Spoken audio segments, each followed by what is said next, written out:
All right. Happy New Year, everyone. This will be our first stream of the 2024 calendar year.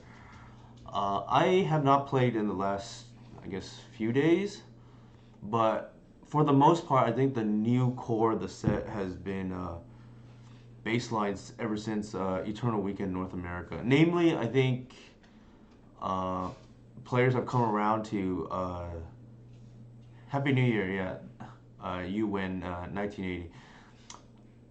I think players have come around to the increased number of hierarchs, seven or eight.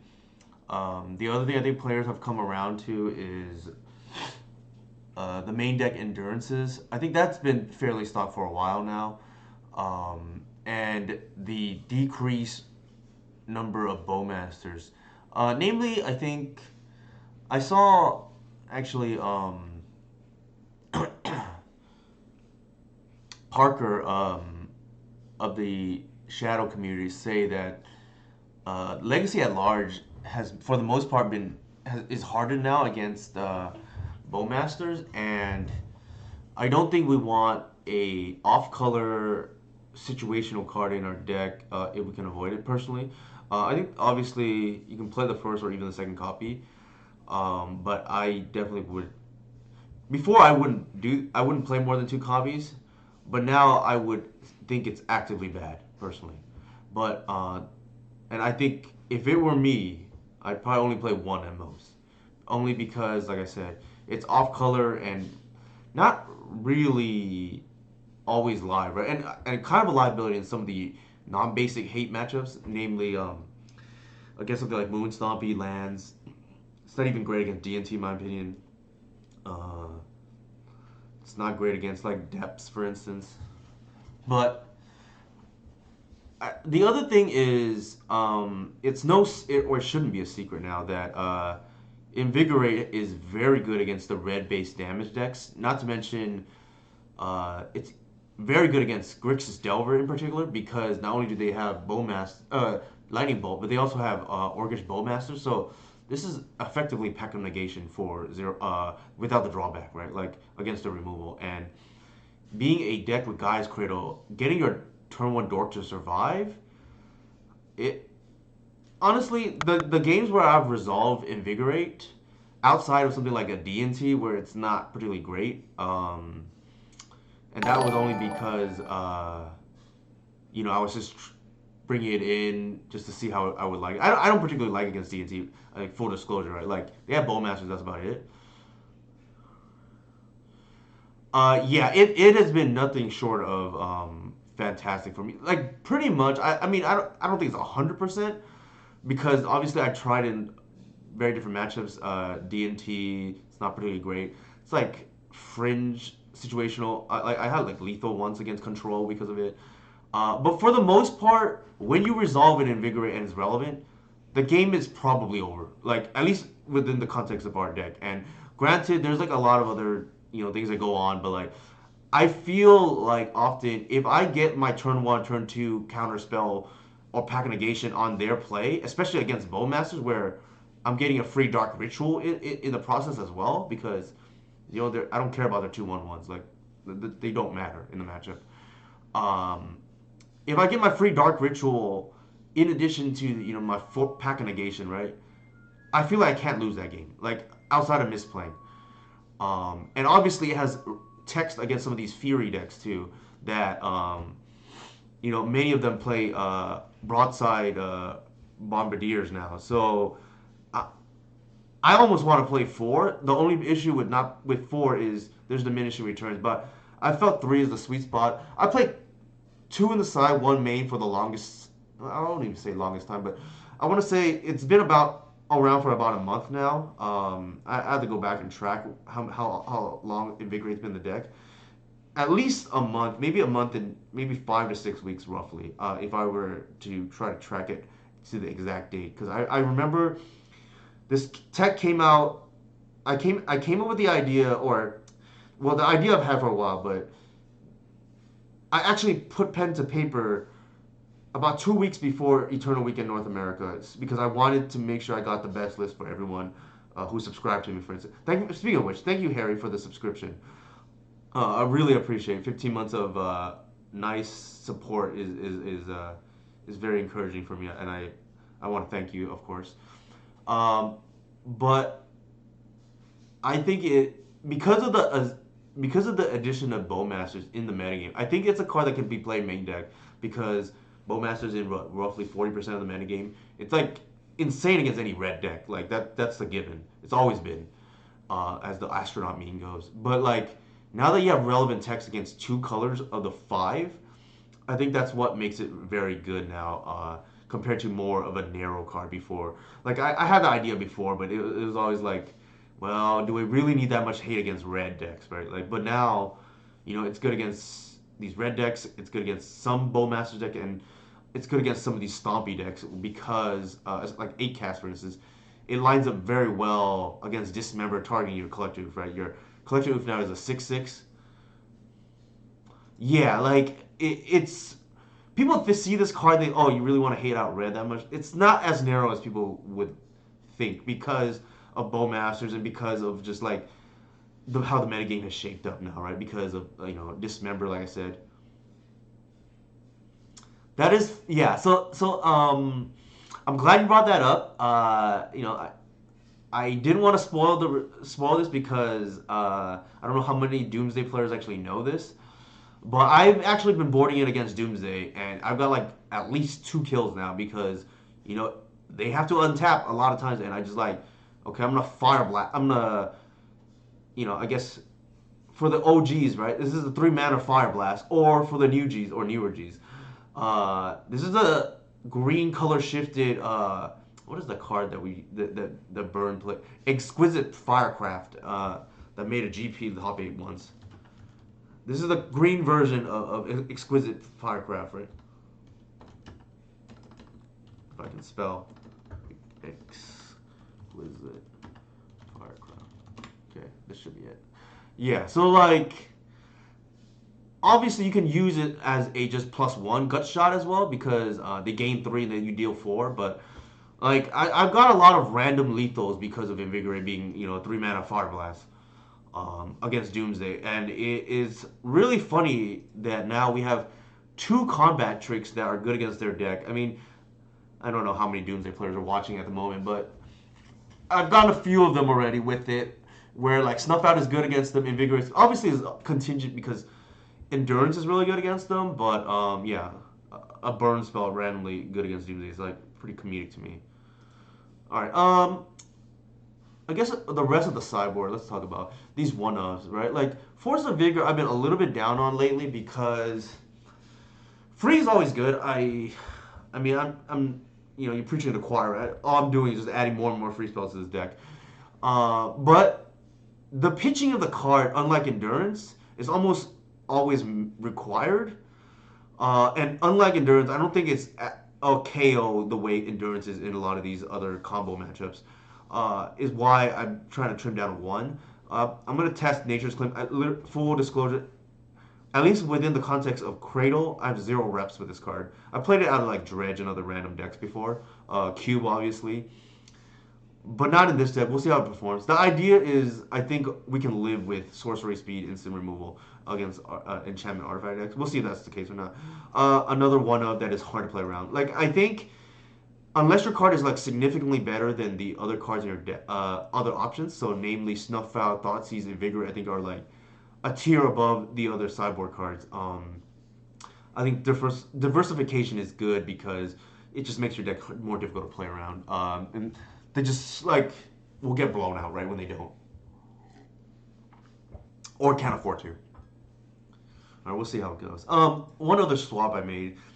I added 1 Wasteland to the deck just as another pseudo one of, and with the Wasteland in the main deck, I think I like the crop rotation slightly more than the first Invigorate now. For what it's worth, I have this algorithm that I use to calculate the value of a card, and I'll put it this way: Invigorate is not that far behind Endurance.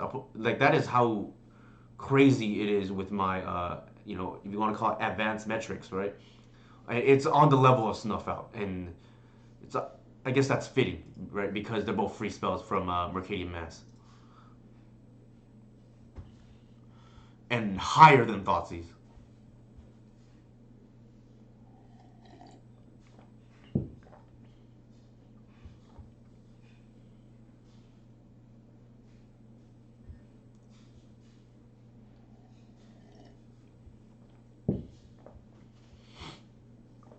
So, Harry, you're still there. I think you said you liked it in a number of matchups. I guess if you want to share, what's your coolest story with it so far? The Doomsday obviously story is really neat. Okay. I think this is like a Cloud Post player usually. I don't know what they're on at the moment.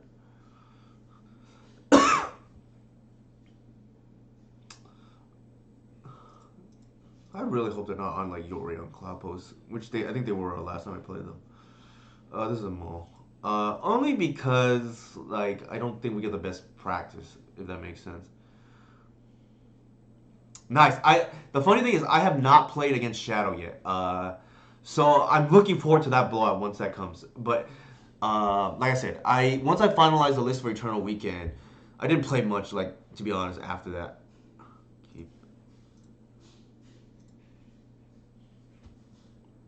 Yeah, I can only imagine how good it is against Shadow. Like, I haven't had that luxury yet, but I'm sure it will come up. Here, just take the best card, right?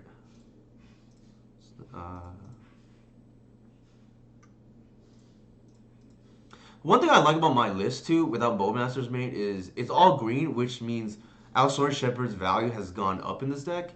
The other thing is you don't accidentally lose to Blood Moon or non-basic hate game one because you're priced into fetching Bayou. Okay, well, I think it's the show and tell variant. I mean, but we'll see. We shall see.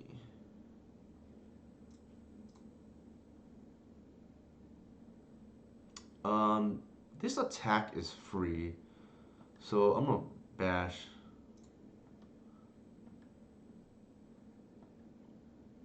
I should have done it differently.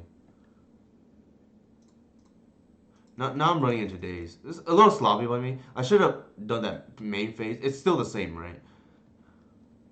And now I like bluff the invigorate. Which the funny thing is, because they know about invigorate, we like get that advantage now, right? Sure. Probably Tabernacle, knowing them. Yep. All right. What do we do here?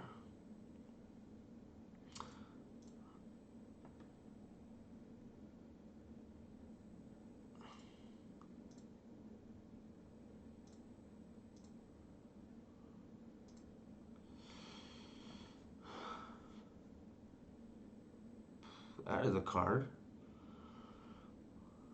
I'm one short, unfortunately. Um. Hey, Geodude Jared, thank you for the subscription. Happy New Year. We've rotate right now. We get 4, 5, and we're still short. I think we'll just pass. Let's see what they do. Actually,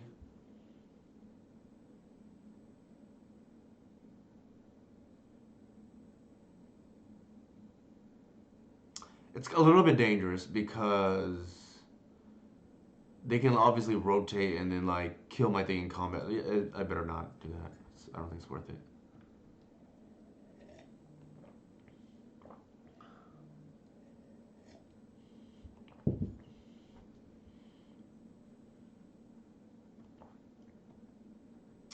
It's kind of annoying. That is very strange.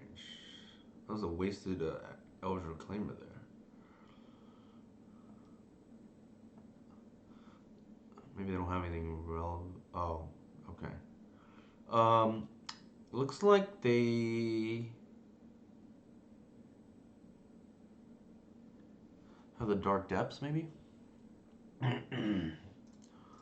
Well, one way to find out. I don't really like playing this deck for what it's worth. It feels like I'm playing against a computer, if that makes sense.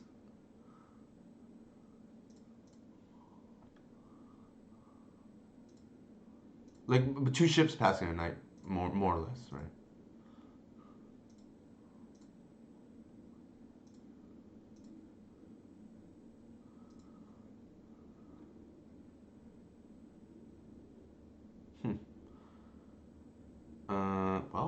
Interesting.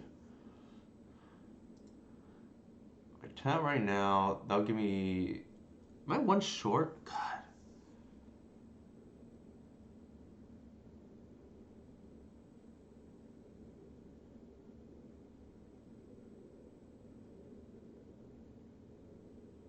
I do have a wasteland here, and if they tap this. Sorry, if they tap to this being. Then they're one short. They might have the thing in their hand, though.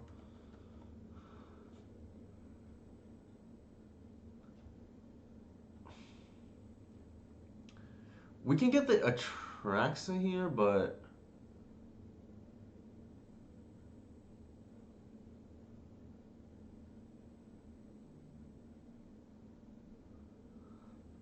It's a little awkward. I lose if they have Spirit Guide. Am I gonna play around one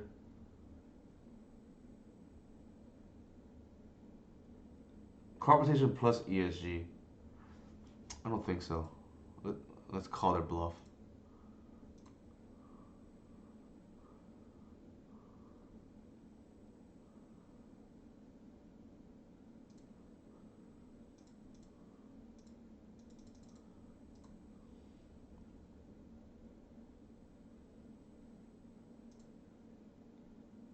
And we can still also hit an endurance for what it's worth. We did not hit an endurance and we did not hit a cradle. That is really unfortunate.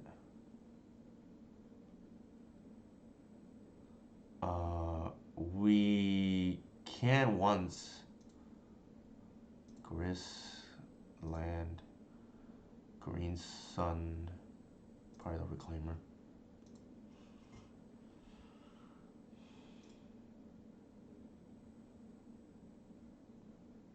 They probably don't care about the reclaimer after this. I'm trying to think, what do we care about here?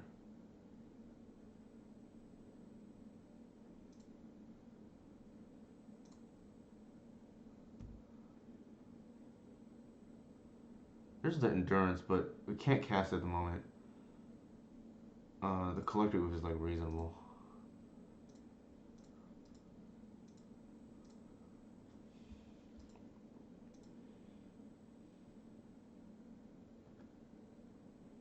And then we'll just pass turn, I guess.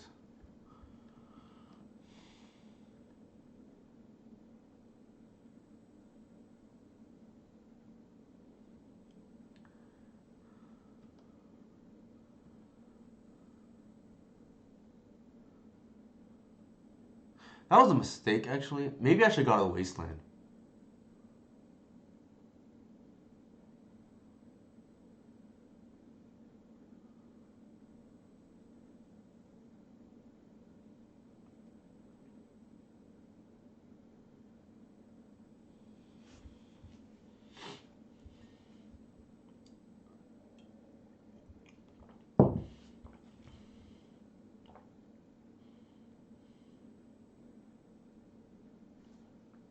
We were one short off the hoof, which is unfortunate.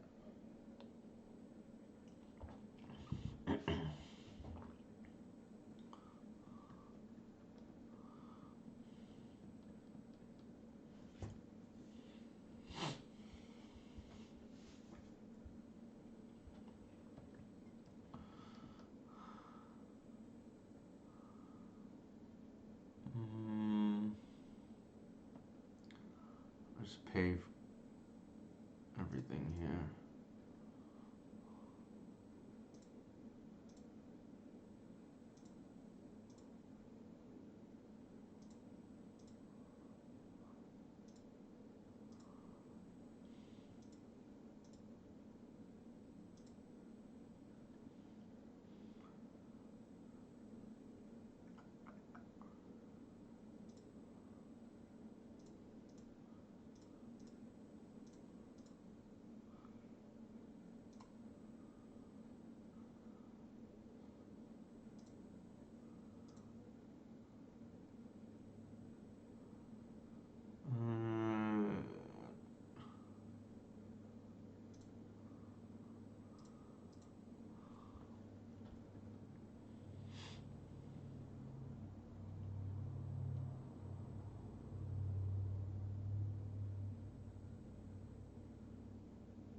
The nice thing is we haven't played land drop, so they have to respect like Cradle into natural or something like that.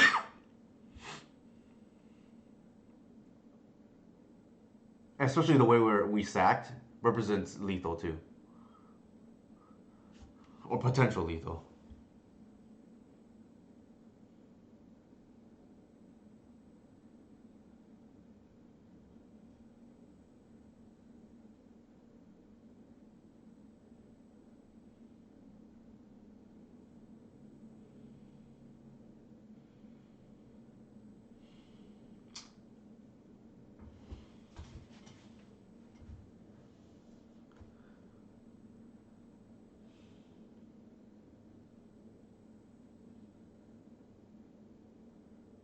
Yeah, I think they have to.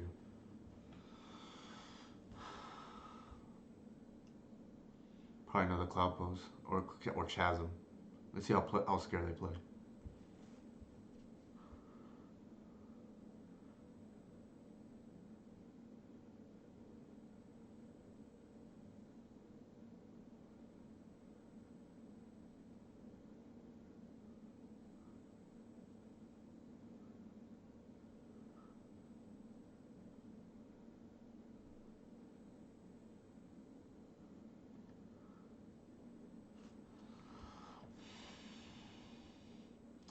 9.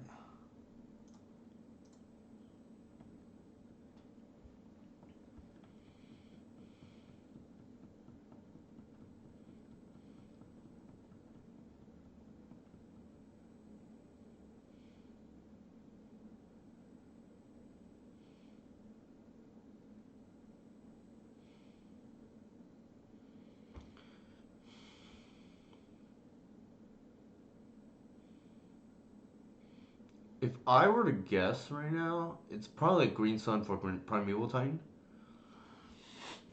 but we'll see.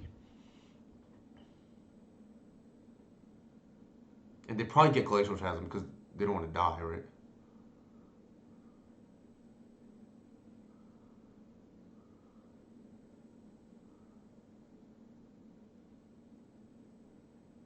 Sure. Or Prime Time into Ring is like possible too.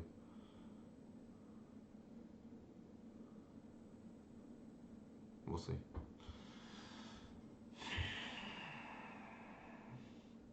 We can survive an Emrakul attack now. Okay, they went the defensive route.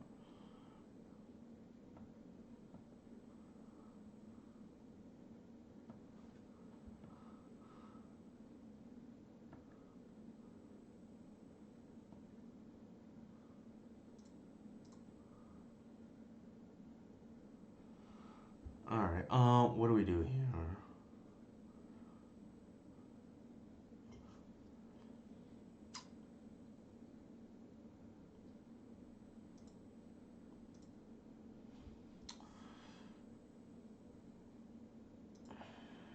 Can't attack.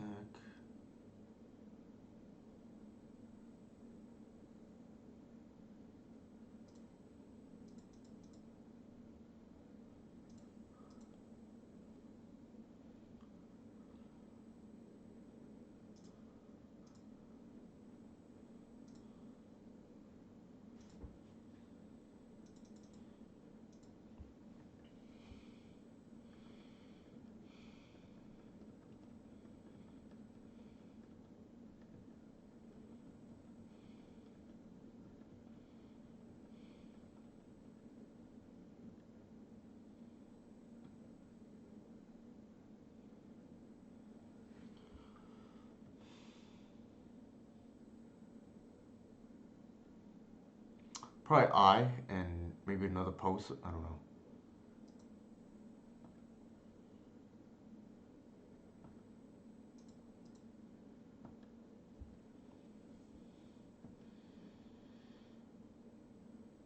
That's actually kind of interesting.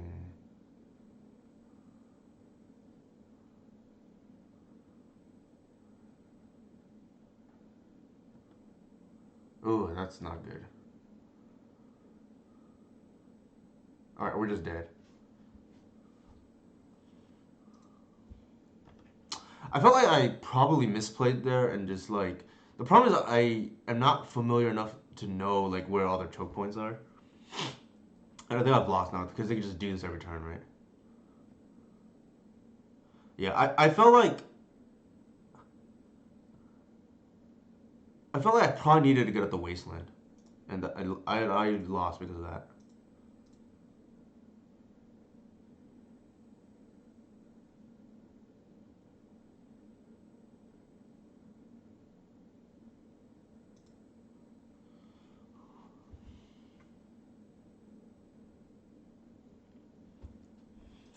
All right, live and learn. I think I want Caracas in this matchup because they typically have Garok Teague. We could cut all our endurances.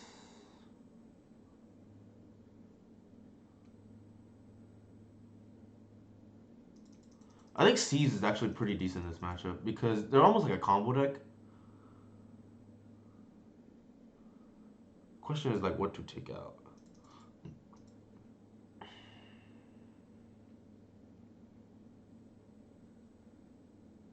Probably not the lair. And then one more card.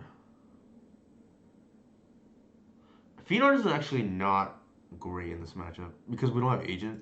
I'll probably just cut one and go fast.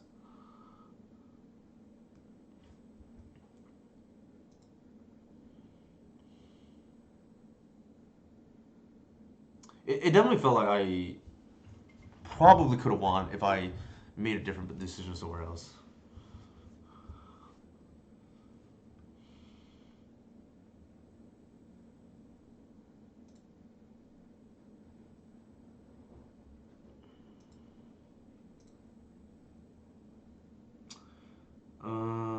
Question interesting. Maybe I just want the snuff out and just like try to go for a quick natural order.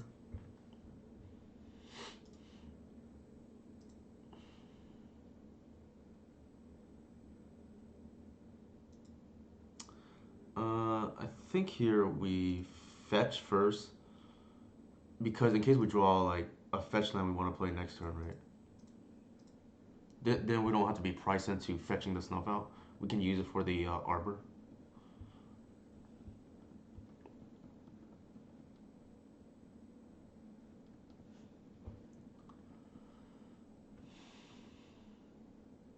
Which is exactly what happened.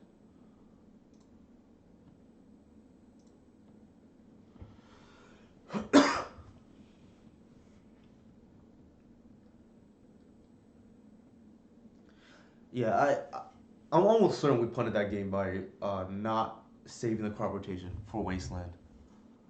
Sure. All right, they're just dead now. Well, we'll see. It's gonna be an Atraxa, but they might not be dead per se.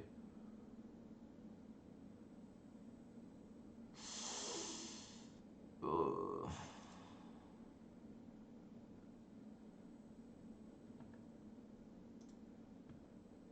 I'm gonna pitch a Reclaimer because I want to bank on seeing a Cradle with the natural order, and I think I want access to as much mana as I can. Um, Actually, no. We might have to get the Reclaimer later. I mean, the Wasteland later. So I'm gonna say the Reclaimer. There's a Cradle. There's another natural order. And probably in this case,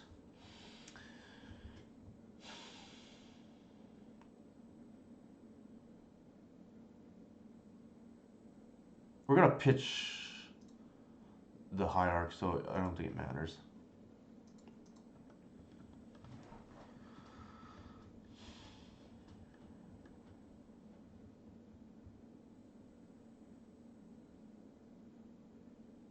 Sure.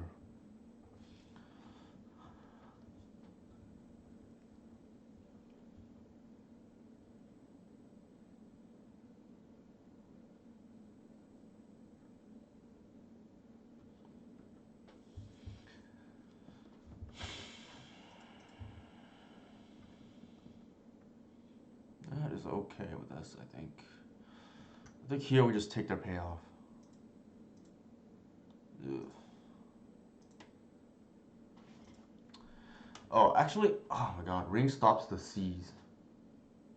That is kind of obnoxious.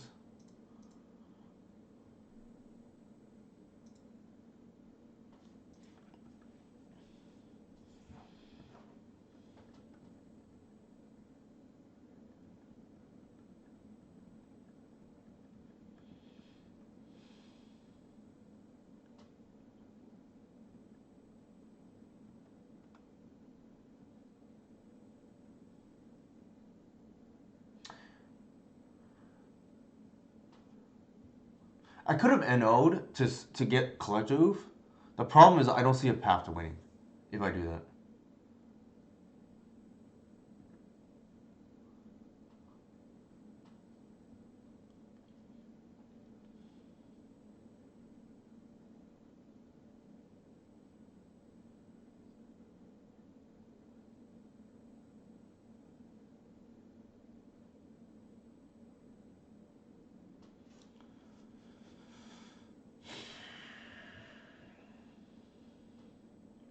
Probably Chasm, which we can kill by getting the Wasteland that they probably don't know about because we didn't get it game one.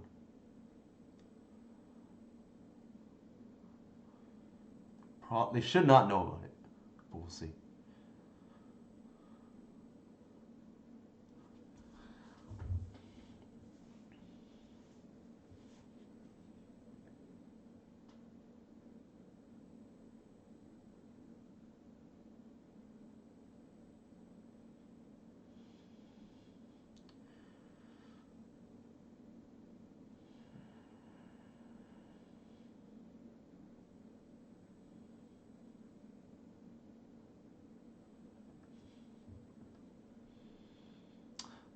There's no need, I think, to kill this yet.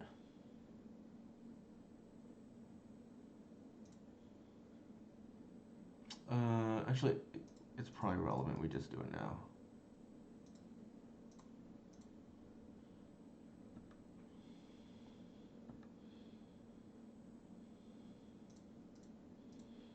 Let's see what they have first. Nothing.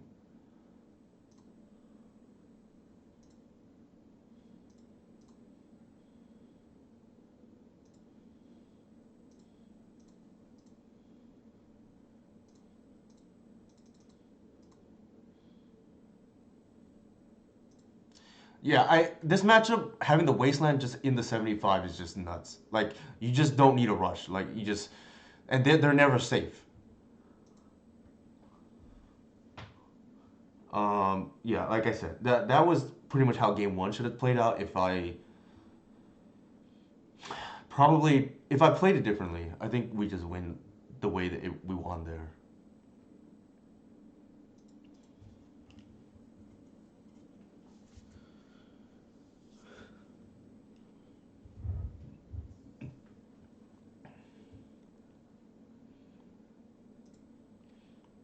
I think as far as consistency is concerned, should be on our side. They are 80 card deck, but we'll see.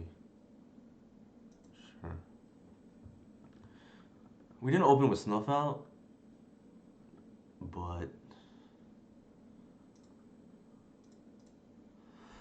excuse me. I don't think we can just mold to Snuff out.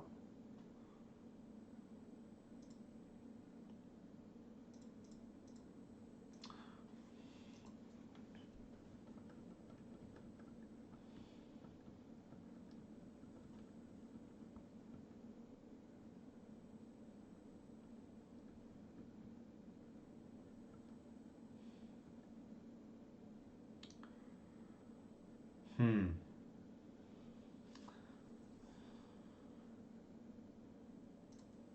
I think we do this now.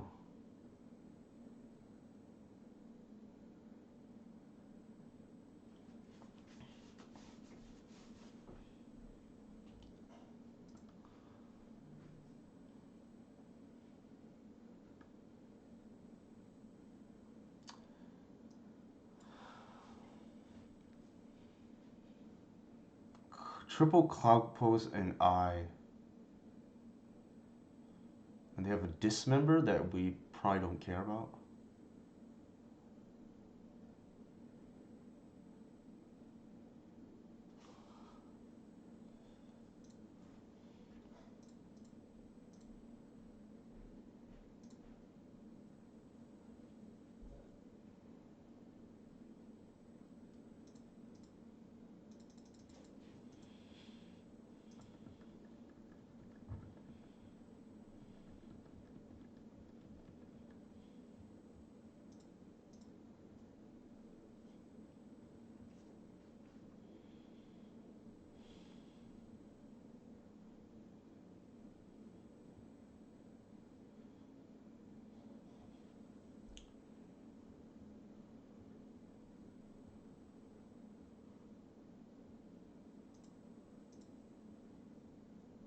Maybe they have to. They might have to dismember the fiend because of the implications of opposition agent. Unless they assume we don't have it. If they Google our list or something. I feel like they cannot allow that to happen. In the event we do have it. Yeah. They just lose the game.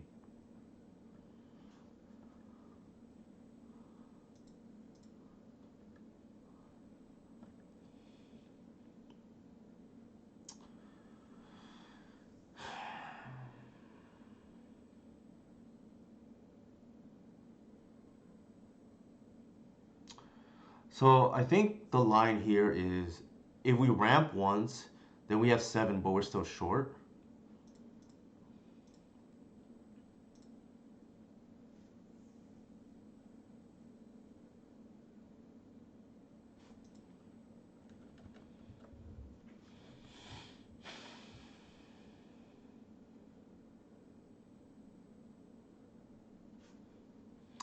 Yeah, let's do this.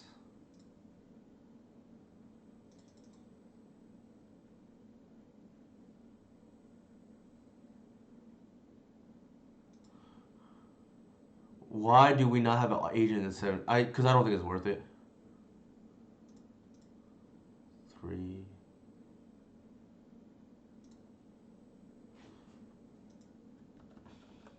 All right, this pays for itself.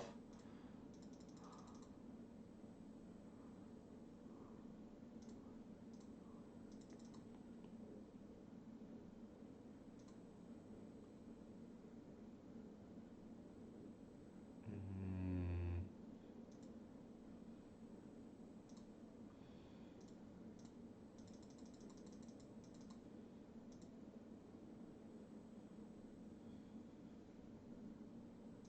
and then we're gonna kill this.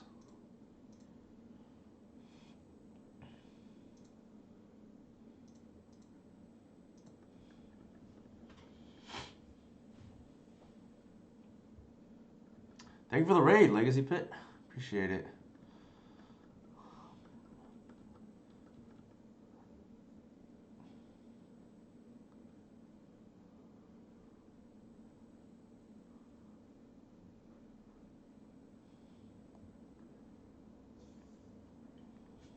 So they have 2 cards.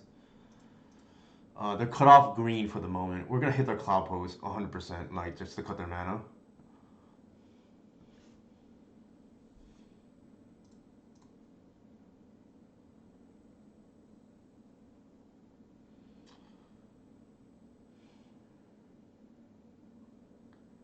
And I think we're gonna cut Ring too.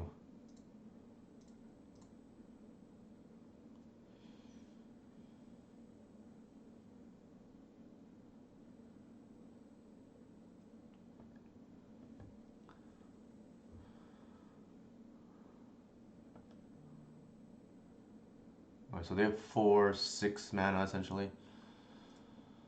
Do I want attack now?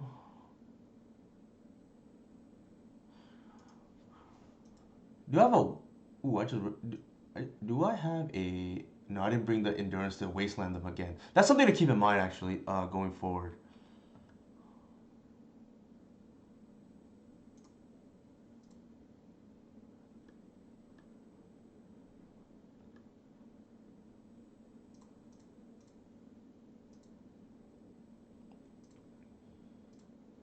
want to try to lock them out of like ring right here.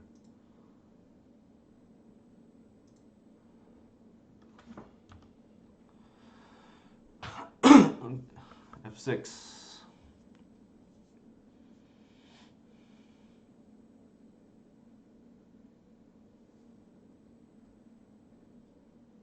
All right.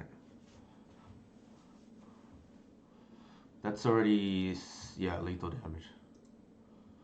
All right, cool. We got that after playing the first game. I think, yeah, having the Wasteland just in the 75 there just it makes the matchup a lot easier when you don't have Agent, right? Obviously, Agent is the other way to win this kind of game. Like, they can't really beat it.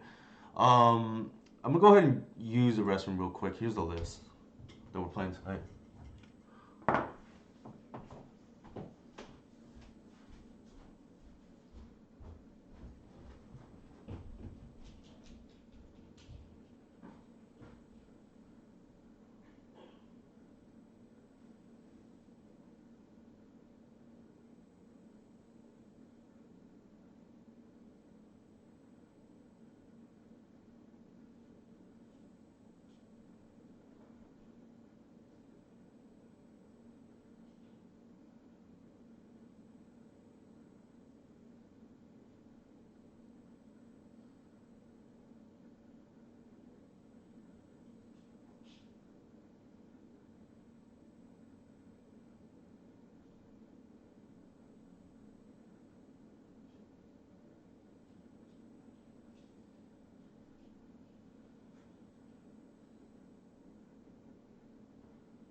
I'm gonna turn on the heater. It's kind of cold here.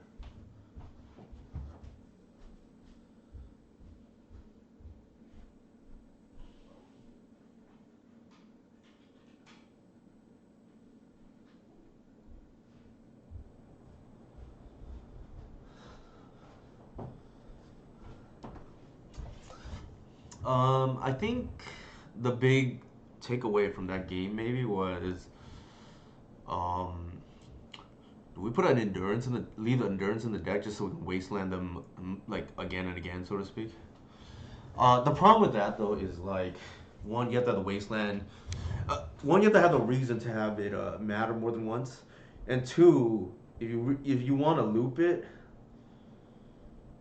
um,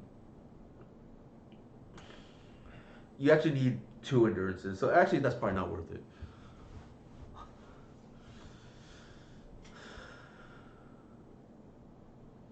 right? Because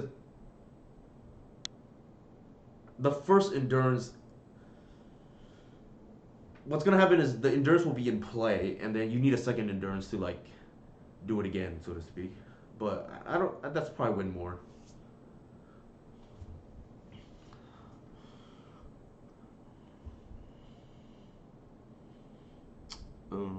Google Scripter.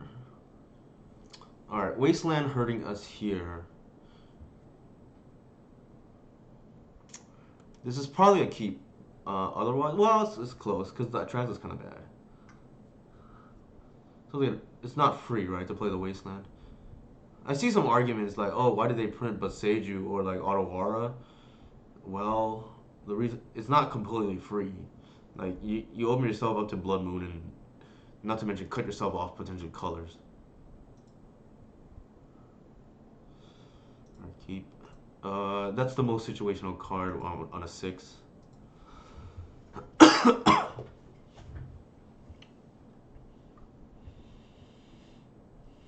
Granted, if relevant, you probably win, but that's what the Green Suns are for, right?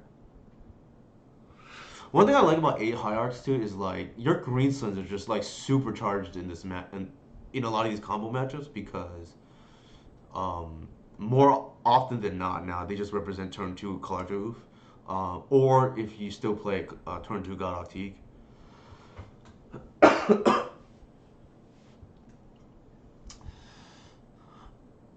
Choose not to shuffle. So we know what's on the bottom. We're gonna once before fetching.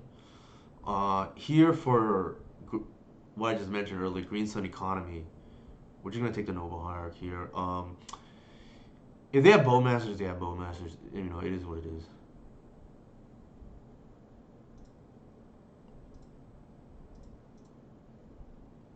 That's one downside of being on the draw, right? Like, you're a little bit more susceptible to Bowmasters. I actually don't think Bowmasters like really matters against us, especially with Invigorate now, but it can be annoying.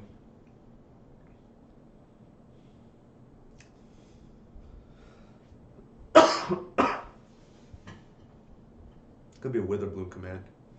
All right, that. All right. No text card against us.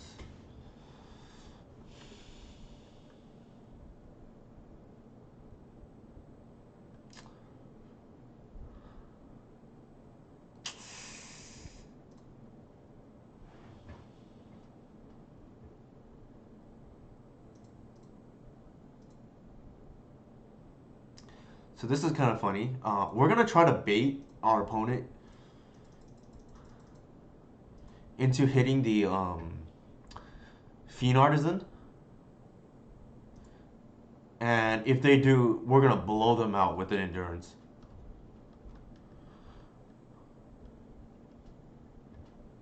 Like that. This is a trap.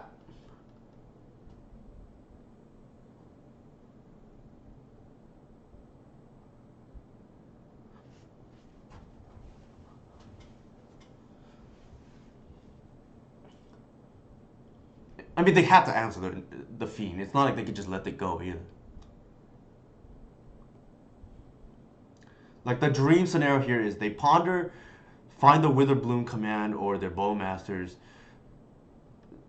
or Brainstorm. That's what I mean, right? Cantrip into either Witherbloom command or Bowmasters. Target the Fiend Artisan. We evoke in response. Then the game's probably over. That is the dream scenario here for us.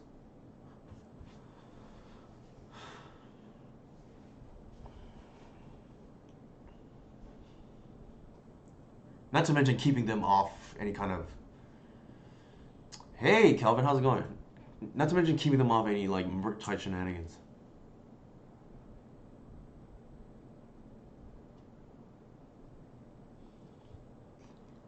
They may get their spidey senses may go off though right now. Like just tapping out for a Fiend Artisan.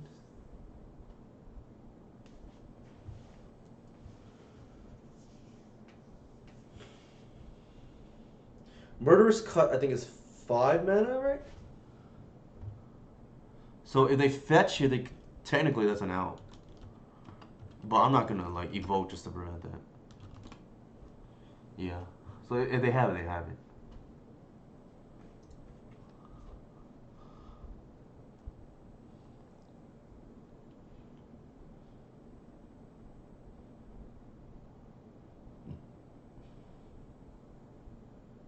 All right, we have the blowout. I have not, Kelvin.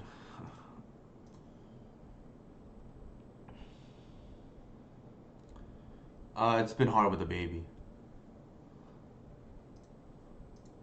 This is the dream scenario that we just talked about. And they just time locked themselves.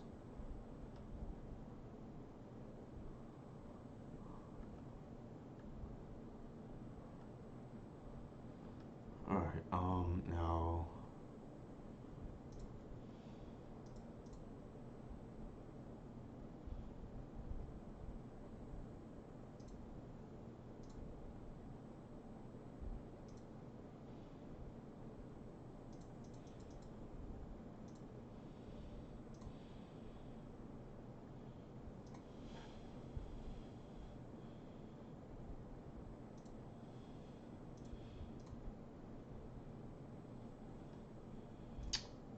think I just passed turn here. There's no reason to.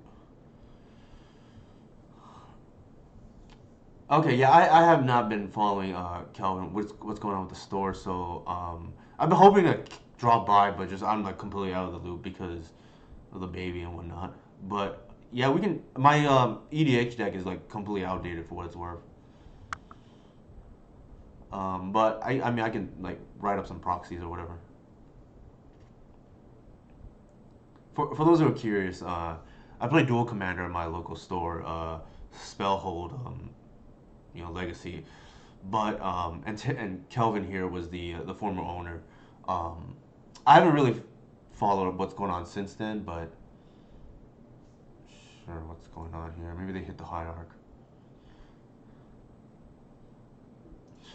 That is not the best use.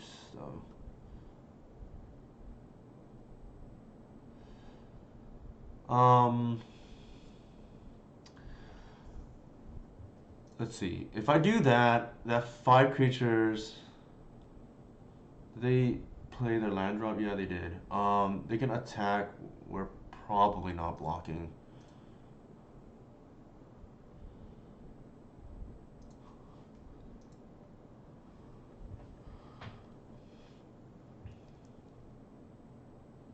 And then we're just gonna like, attract our opponent here. Actually, we can't. But our opponent didn't realize that. So thank goodness. Oops, cancel. 6, 7, 8. Oh, that's lethal now.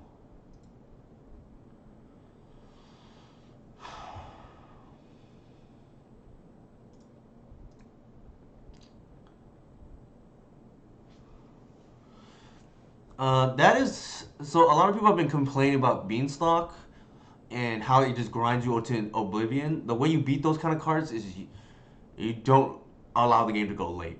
So essentially, you kill them before any of the cards matter. And if you're gonna tap out for a do nothing, then you're just gonna die, right? Like that's typically the counterplay against these kind of like grind engines. That's why that's why in general these control decks that are like super reliant on them are vulnerable to dark ritual decks because you just don't care, right? Like you draw whatever you need to draw, but the game's not gonna go that long. All right. How does that? I actually don't like endurance against them, even though it like helped me there. And here's why. It's only really situationally good for the Bowmaster's Artist, which came up, but I think we can just upgrade to like Invigorates, right? Like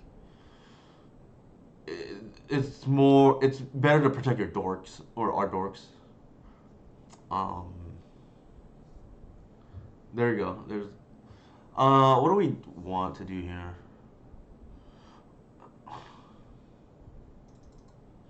Cut the crop. I don't think we want that. I'm supposed to cut another. Oh, cut the hoof. The logic is I don't think they can beat on Traxa. Obviously, we would have been punished there, but because we pitched the Atraxa. But that is like one weakness of this deck.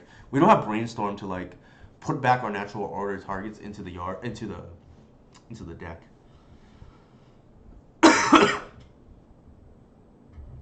Actually, I don't think I want Seize.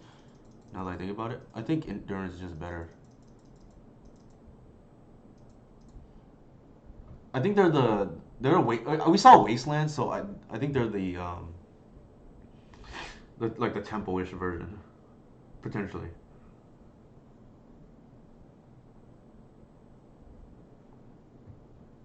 Not to mention, it's like more. I don't want to like open myself up to Wasteland, and endurance is just like better tempo wise against what they want to do. I think. So this would be a seize, where like I think we slow ourselves down, but if we do that,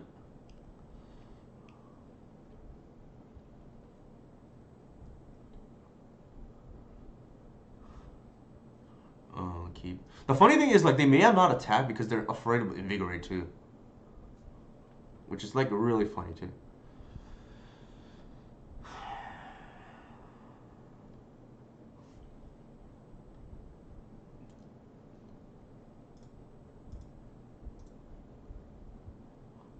Cradle. We'll take a fetch. It probably doesn't matter, but we're just still doing this.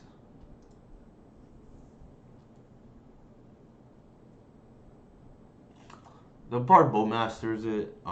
We don't have one of our three invigorates. I think the game plan is like pretty straightforward, like just natural order them.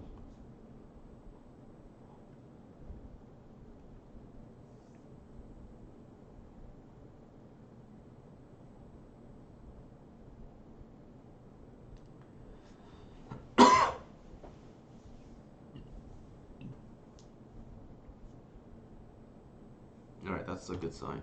We're just at F6.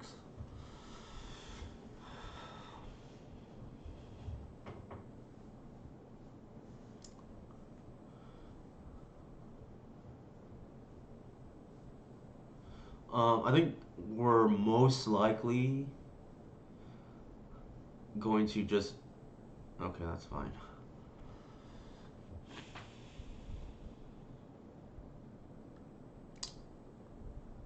So, question here is like, I don't think they can. Well, they force plus waste plus fetch land, then they can Murktide us. I don't think I'm playing around that. I'm gonna get greedy and go one more turn, and I'm gonna ramp in the process.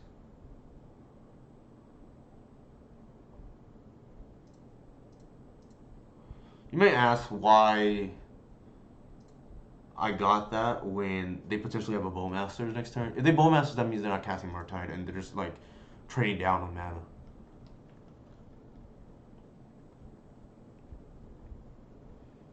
Because we're almost on. Oh wow, okay. That is like hideous. I'm gonna hit the Reclaimer, that's fine.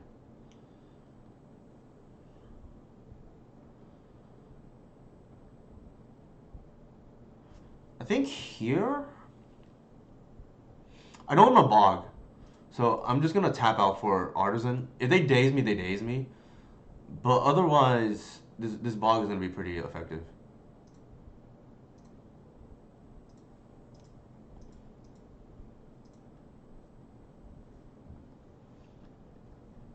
And now they have to have the answer for the Artisan, right?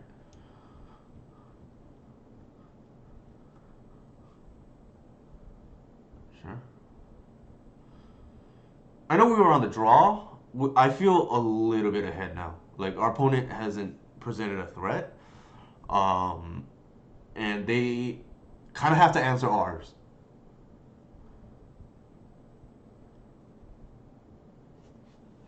That's actually like in a lot of ways, this is like an upgraded Stoneforge Mystic, right? Like you kind of have to kill it, but I think it wins more games than Stoneforge Mystic.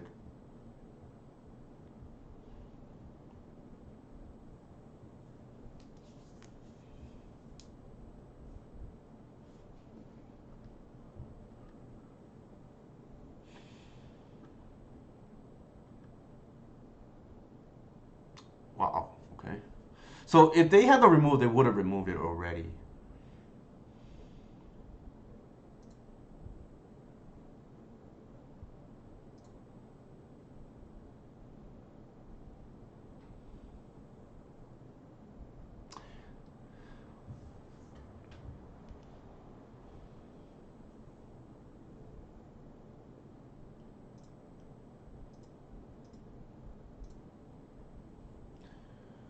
Actually, cancel. I don't want to do that. I think I want to save a Green Sun, so I'm gonna main phase this.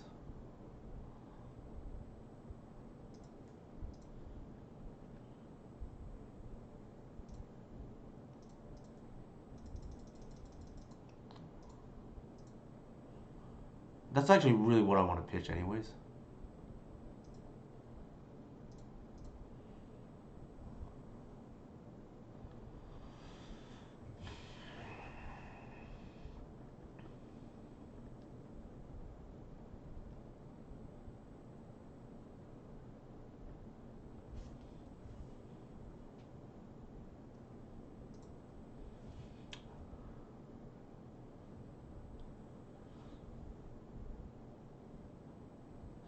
I think they want to just cast Beanstalk, right? Because you can drown your opponent. But the problem is like you can drown your opponent, but your opponent is just playing all tempo cards.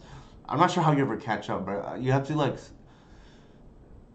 have the one for one removal at every step of the way, which is not easy to do. Obviously, it works better, yes, towards the Plowshares and Leyline Binding.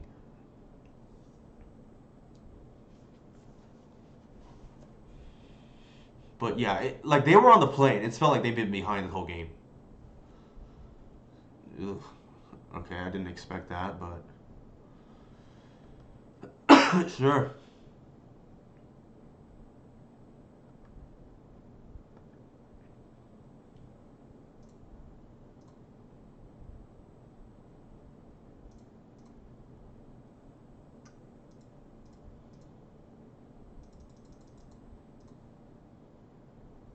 Mm, I doubt they play back to basics, but just in case.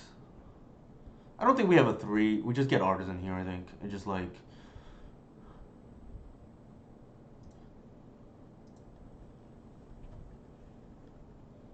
Yeah, you really need Thoughtseize to like shut down your opponent's hand, and then you can climb back into the game. The problem is like if you're playing against something like our deck, which plays to the board, Thoughtseize looks a lot worse. Like so here, these are the situations where I kind of want a second Grist in the deck because if they like kill the Grist, our Artisan just like gets more Artisans, but it's not the best. You can live with it, but it's a little bit cleaner if you have the second Grist. It makes it easier.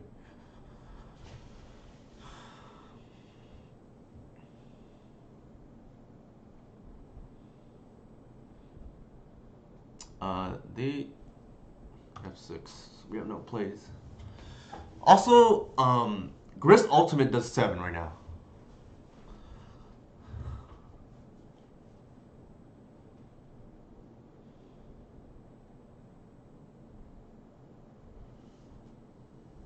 Yeah, the first Grist as removal is a must. Sure.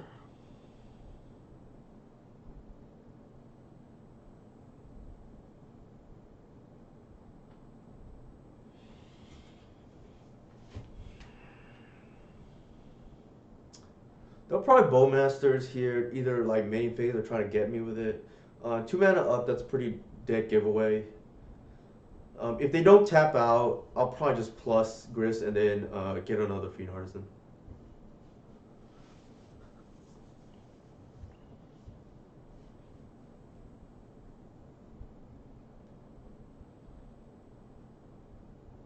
Okay, the main phase it. Sure.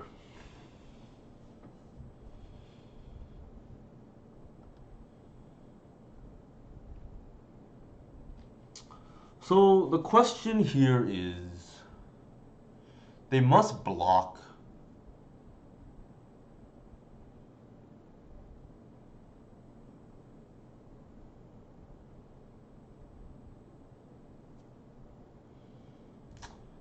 I'm a little bit concerned about something like a Nihil Spellbomb.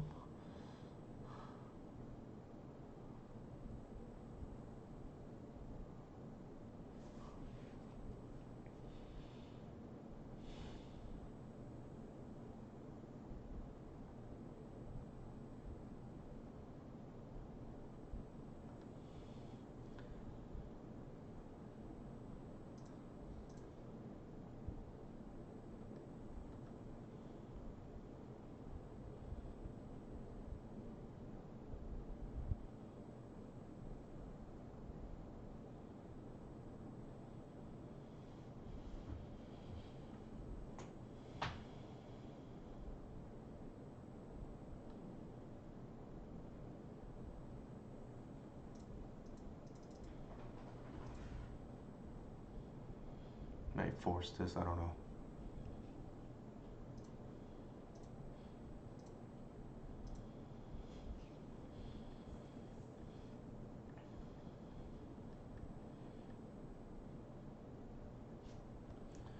F6.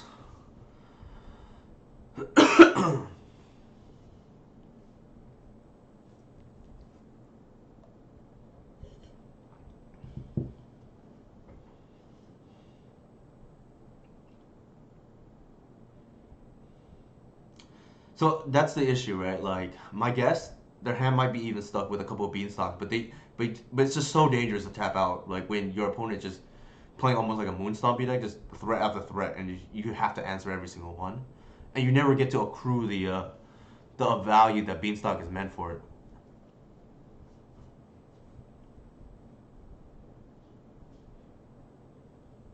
That would be my guess. There's a decent chance they have like either stranded Thoughtseize or stranded beanstalks in their hand that they just cannot afford to tap out anymore.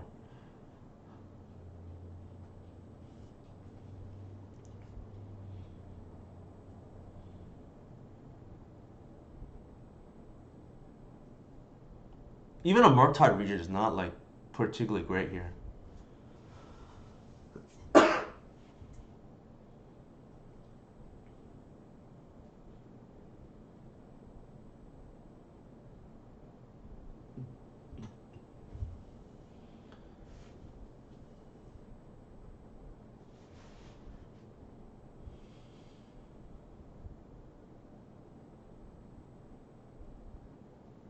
Okay.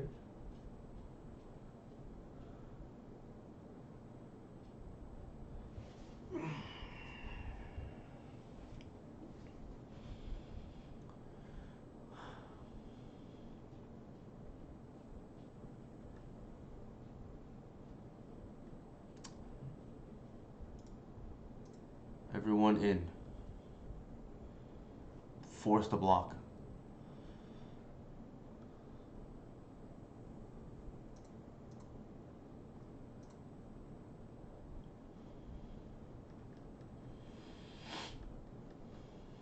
F6 again. There's an out, but I don't want to jinx myself by naming it in these colors. There you go. There's the beanstalk I spoke of. I refer to this as the desperation cantrip time now, right? Like they don't have any relevant cards. They just hope beanstalk finds them something.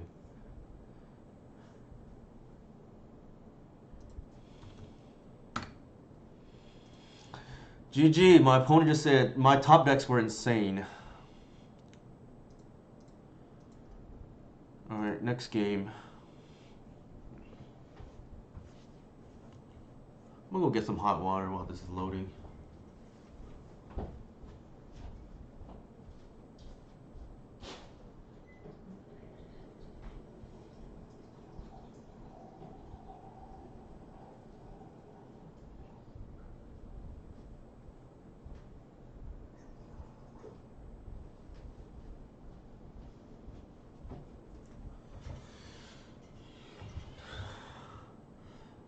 The out was land into Pernicious Deed.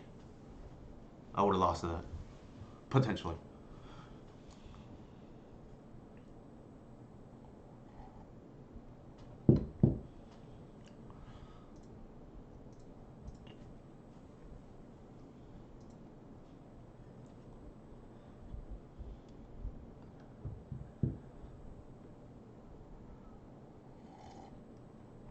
Endurance is a possible. I don't know. Endurance is a possible out too, but like endurance against us is like kind of bad outside of these like really more not I wouldn't say corner cases, but less common scenarios. So like endurance is a possible out, but I don't think endurance is like particularly great against us. I think you keep it in if you have nothing else. But if you have something else, I probably wouldn't keep it in. Because Fiend Artisan's strength is not because it's a big creature, right? Like, it's the tutoring. It's just that we had our opponent under so much pressure, like we just played it as Tarmogoyf, right?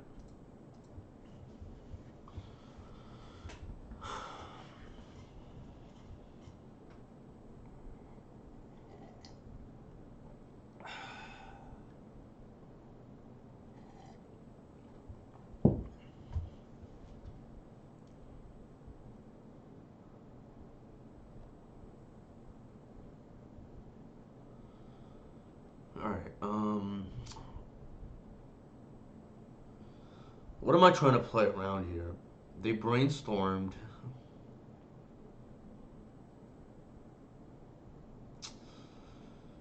I don't think we can play scared. We'll start with this. See if they do anything.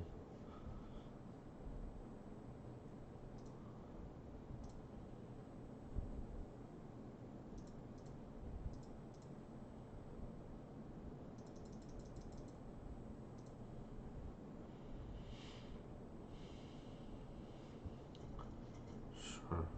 I wasn't planning around that, but that's okay.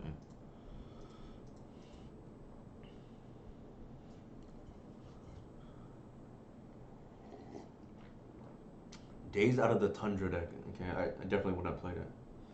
No, I don't. I don't like Shepherd there. Like, there's a chance they don't even have permission, and they just have like removal, and they just like ignore the Shepherd. No fun. Interesting.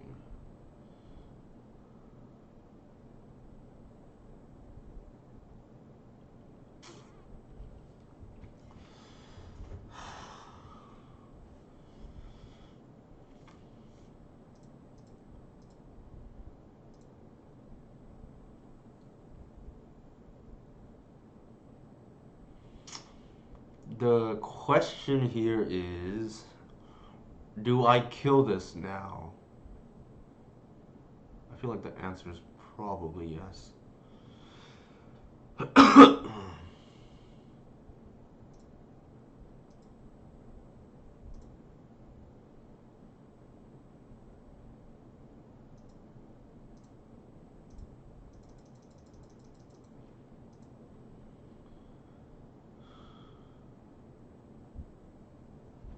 Sure.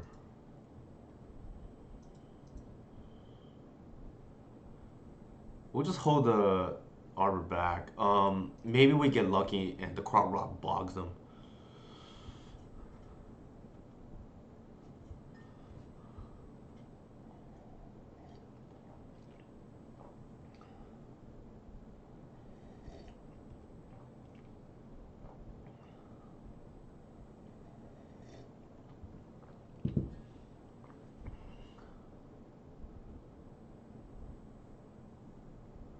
Sure.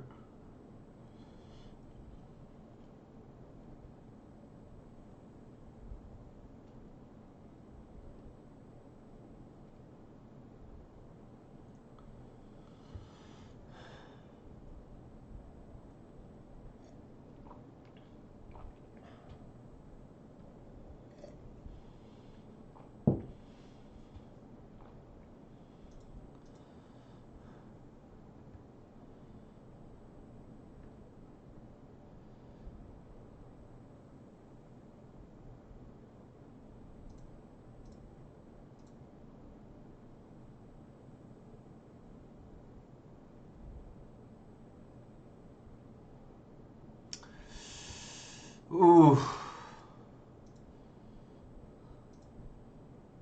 man, we got like super punished by not getting the shepherd.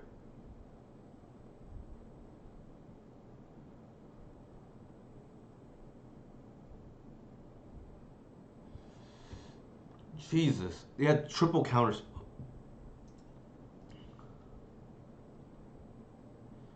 All right. Maybe. I I still like my play for what it's worth. Like you don't know what your opponent is on, and like if they get a bowmasters, it's kind of bad, right? And they kill your shepherd.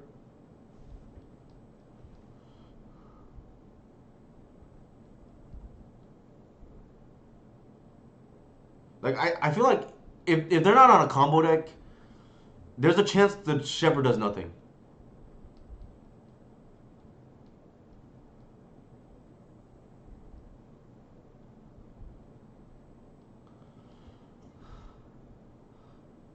I see Oracle. All right, we'll just concede. This is one of our better matchups. Like maybe not game one, but overall.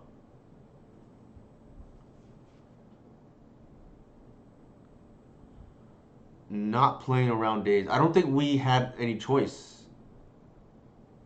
Uh, I think we had to get. I think Like, what are we gonna do there? Just not do anything proactive on two? I think we have to get the artisan, right? And that plays into days. We're not gonna play into double days. I'm not the type that plays around like three different cards. I'm just gonna accept that they have A plus B sometimes.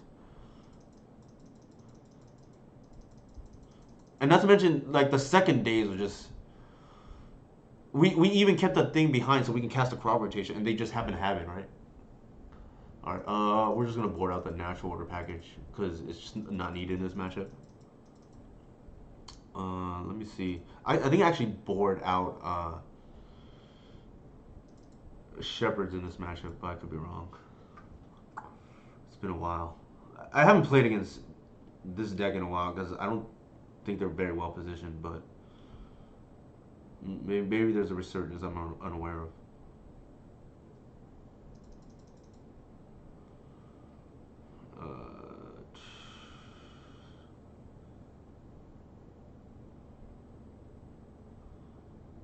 Yeah, I think the disenchants are probably pretty good here, right? Everything else seems pretty relevant.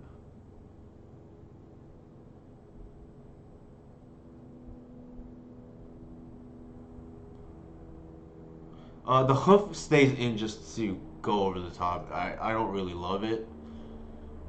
Um, like there's an argument for Chalice on one, but not with. I don't really like it much with Thoughtseize. It doesn't really like shut them down completely.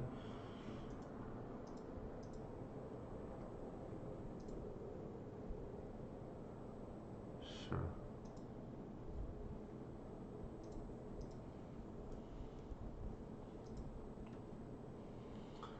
Um, there's no reason to leave on Dork here because it's not like we're close to a win.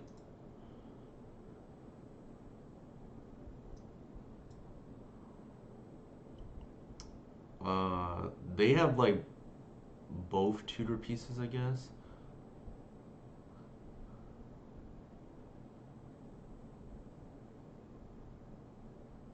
I think we take the step through because we can disenchant the thing and then we have the snuff out for the nomads and core.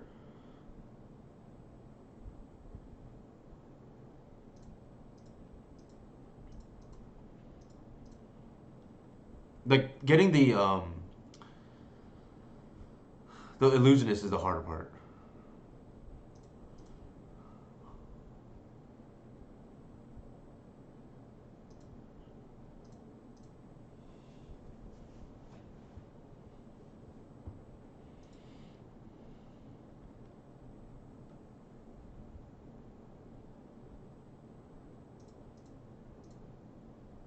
I want this to be a fetch land, so if they're gonna daze that, then that's fine.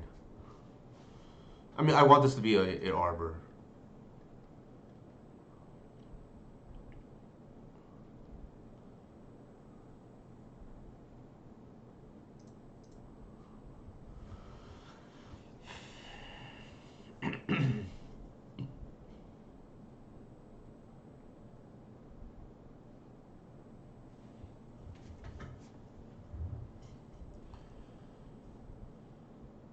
Needle maybe.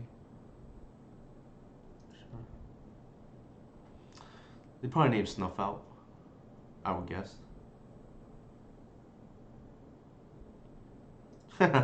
They named a card that we boarded out, which is kind of funny. Yeah, I'm down. This is just like I said, Kelvin. It's just been super hectic. Um, all right, let me see. What do we get here?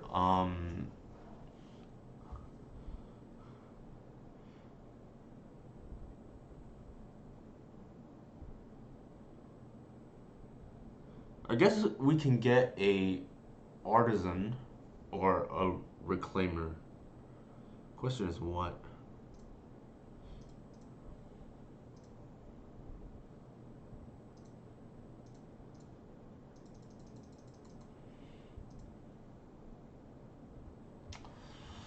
Both are active. I think we get.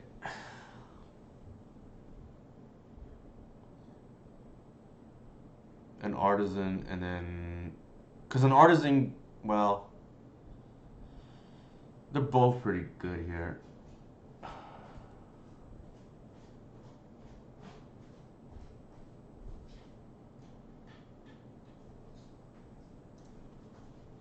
Let's just threaten lethal next turn, I guess.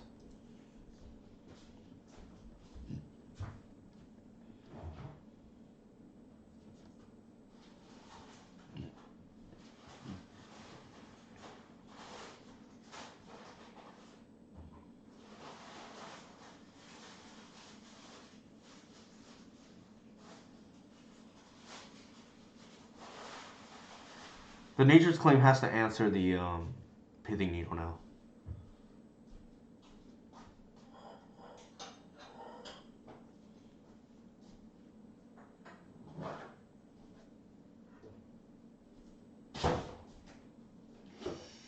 Sure.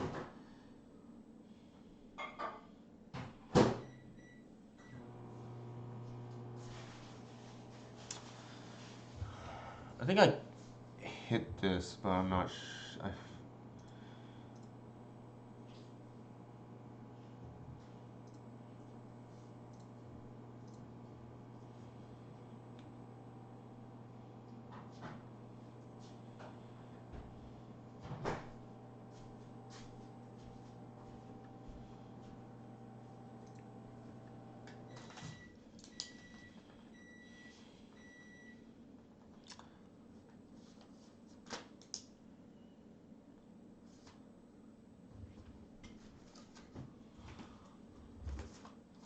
I think here, even though they know about the snuff out,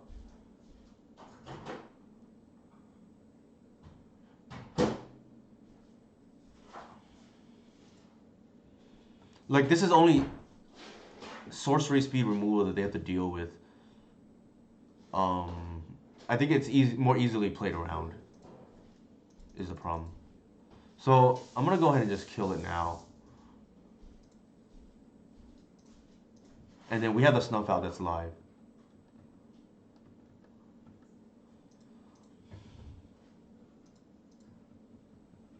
And harder to play around.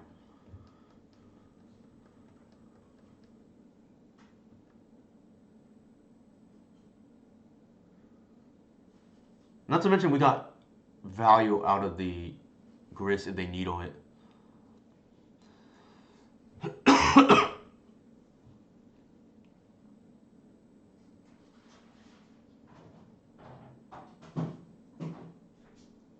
Sure.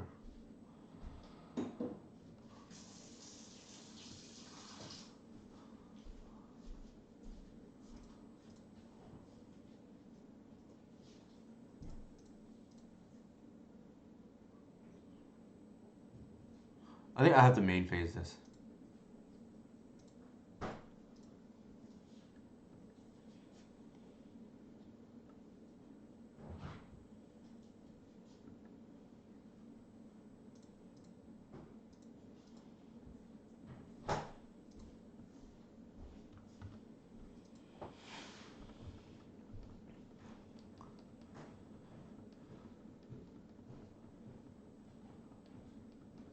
Since they know about the snuff out.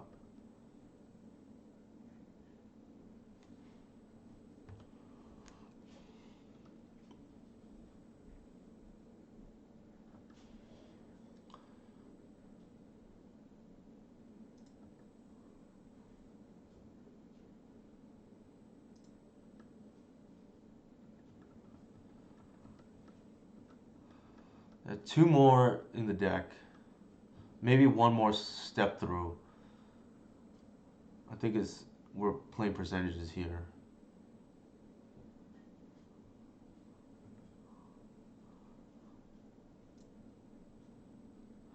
Yeah, it's actually very good, Kelvin.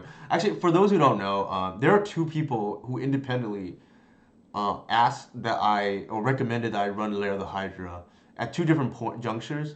The first one was Kelvin here when Lair got like a little bit, maybe a month or so after Lair got released, and it's something I had in mind as well, but I just like thought, maybe it's a little too cute. but he kind of insisted that I play it. And then the other one was Will Kruger, who independently came to me and said, "I think you should play a Manland," and it's been one of the better additions to the deck. Okay, we're just dead then. Jesus Christ.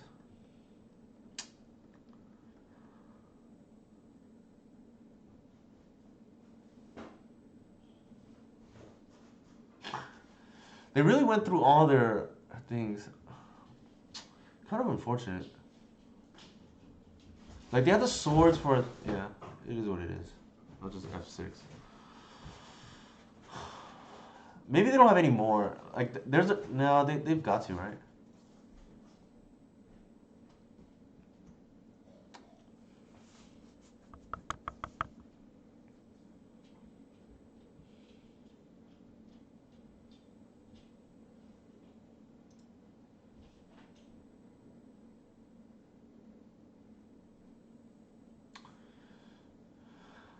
I think the problem was we didn't put enough pressure on our opponent. Um, like we took the step through, which I think was fine. Uh,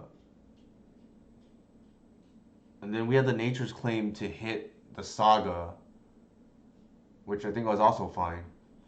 And then the Snuff Out to hit the like I actually think we played okay. And it's just like we never drew the thing to win the game, right? Like the Fiend Artisan or the Reclaimer.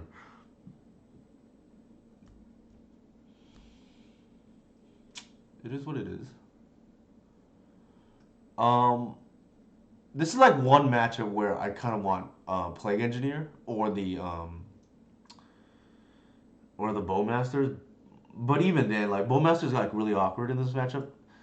Situationally good, but situationally bad because you cannot really afford to leave 2 mana up. Um, and you just hope that they like run it out or something, right? Which they sometimes do because they're short on mana. But I think I think Bowmasters is secretly not great in the matchup. Like unless they're like mana constrained, they have to run out one of their creatures. So the first one is like decent, but really this is the matchup I kind of want Plague Engineer because it like simplifies the game, right? Like the deck is built so that if you untap with Artisan, you should win the game. But the problem is like sometimes due to either meta game or deck building constraints, you don't because you just don't have the thing that wins in time. So for instance, what I mean by that is like sometimes you'll untap with Artisan with 4 mana. Against a fair deck, you're probably gonna win. You get Grist, and that's probably game over. But if they're on something like Turbo Depths or I don't know, spell combo or like Sneak and Show, for instance, that's probably a good example. You're still gonna lose because you can't get Hoof in time because you only have 4 mana. You still need a few turns for Reclaimer, and then you can't like when the matchup is not about grinding out. Another one that comes to mind is like I don't know if you count it as a fair deck or not, but the Mississippi River deck. Like, oops, I should be starting this.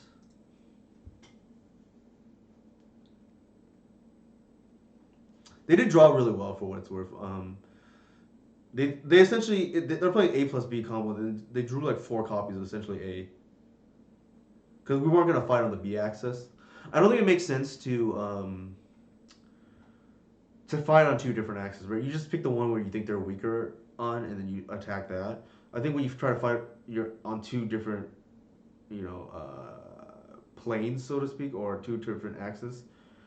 You often don't pressure enough on either.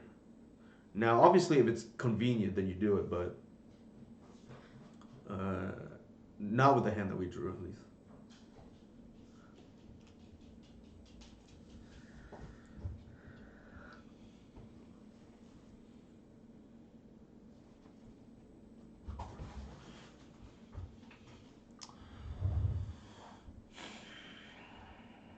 Nope.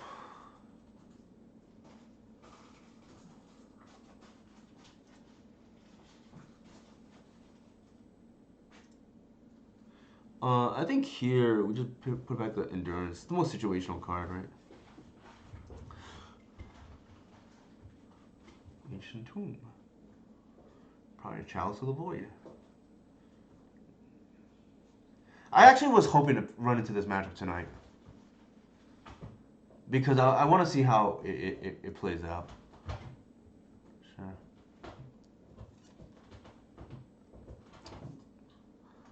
Probably pump here. We're at 11, sure.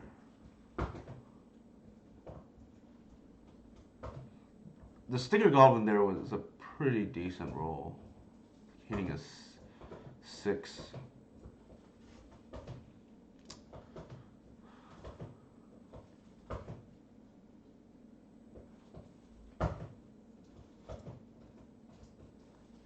So they're gonna bash us. That's minimum 8.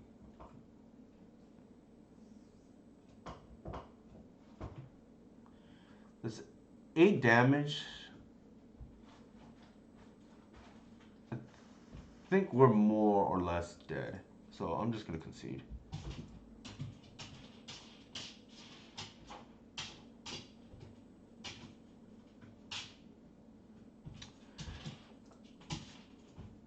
Alright, we gotta play our haymakers.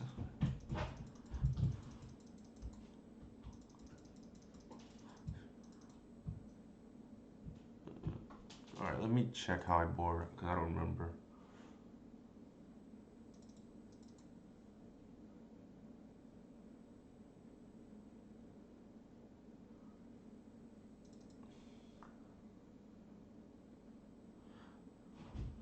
Alright, I like the one Chalice of the Void. Sometimes you just cheese them. Like, these Stompy decks are sometimes fragile to, they're all in on the Chromox. So, the idea is, like, this matchup is high variance anyways. What's another high variance card that can just win the game on the spot? Do we want Lair here compared to Force? Probably not Force. I don't know about compared to Nature's Claim. I feel like we might be playing from behind. Like this is free, which is why I like. I don't think I like the other ones. No, I don't think so. I think you just lose to the aggro hands if you play Seas. But that's maybe I'm wrong. Like what does Seas do against them? Something like that. Not to mention they like keep in ring lead or presumably against us. Probably not.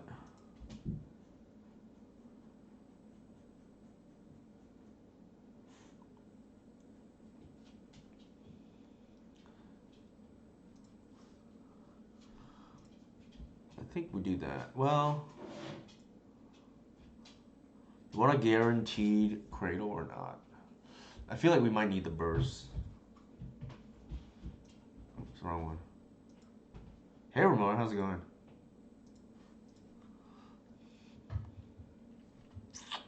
We're playing against your deck, Romario, or a deck that you usually play, or have been playing. No Snuff Out is rough, and kind of reiterates why I've been looking for like a 5th Snuff Out. I don't think the card exists though, unfortunately. I think we're priced into getting this, just so that they have to respect it. Hey Nigo, thank you for the sub. We got turn 1 last game. We're 2-1 currently in the league, losing to what do we lose to?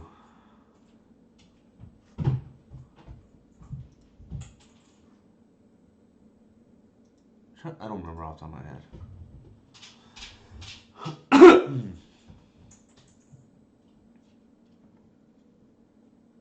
Oh, we lost to Cephalid Breakfast, which I think is actually a really good matchup.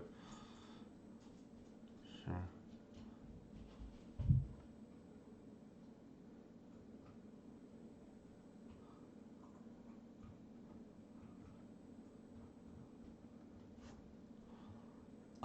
They had the game 1 against us, and then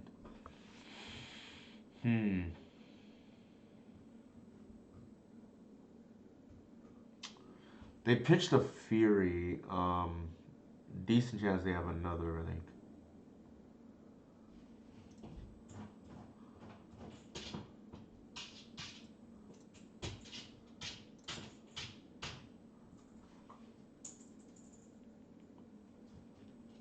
I'm just gonna pass.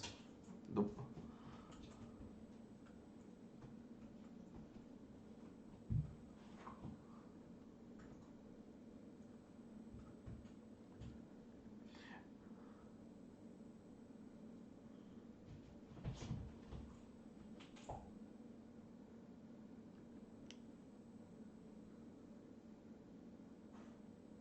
yeah, I kind of expected them to Fury here. There's an argument to be made to just like play land and pretend like you have a natural order next turn, anyways. Mm, this is why I did this.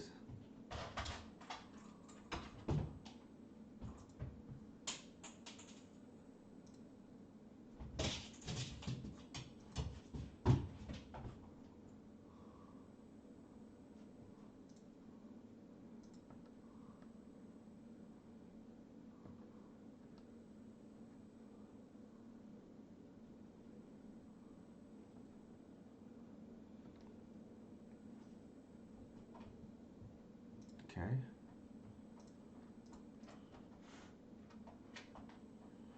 I can shut their red mana off. I think I want to do that.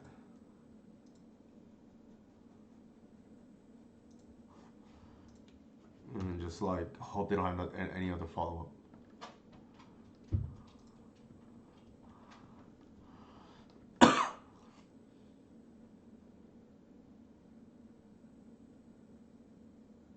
This is what this is what I mean by their deck's like really fragile, right? Like you just like shut off one Chrome Mox or something, they often lose the game.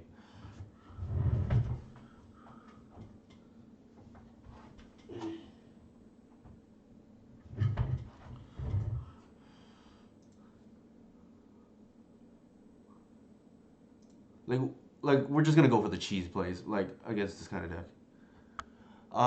On the draw, I don't like Chalice, so I'm gonna swap it in for the Force. If I hit the Chrome Mox, maybe you get lucky and win the game, right? This is the same logic. The game is like very binary it's high variance but binary at the same time.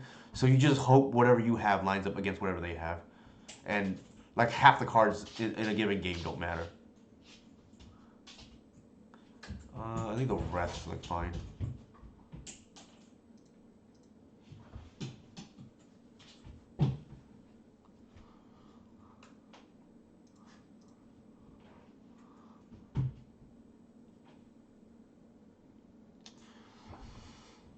Um, man,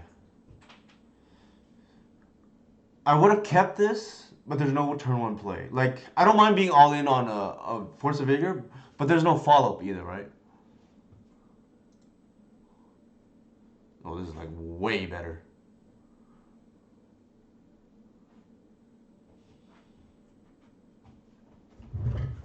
I think here we're all in on a snuff out anyways. So we might as well keep two, right? It's the best card in the matchup. Um, Now the question is, what are we throwing back?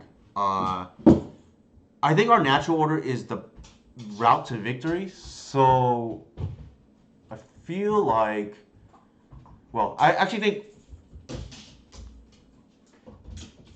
they could potentially turn to Munas. I'm trying to think like what we play around here, right? Maybe we put the green sun back and then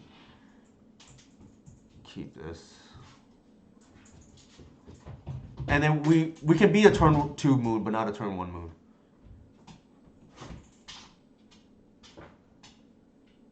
Like we're all in on snuff out anyways, so might as well keep both. It's the best card in the matchup. And we just live with it if they have the turn one.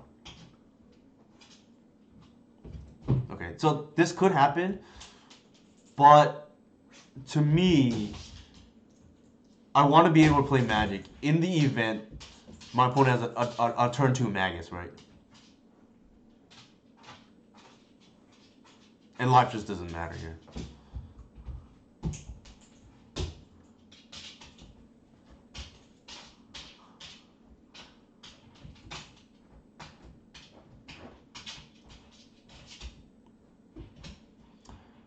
I'm gonna bash.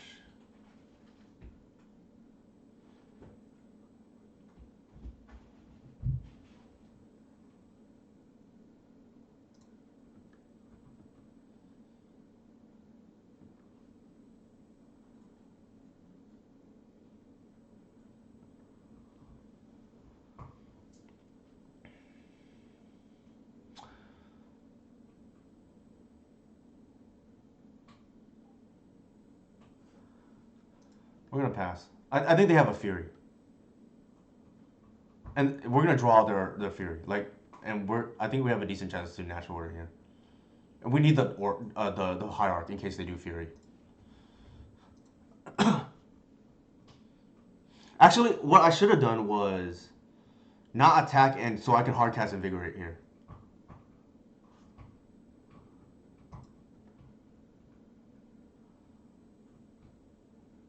Okay, I'm gonna snuff that out.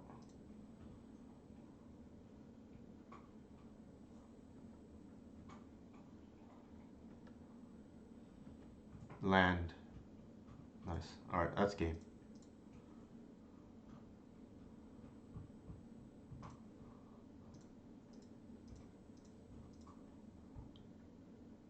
Because we didn't have it. I don't understand the question.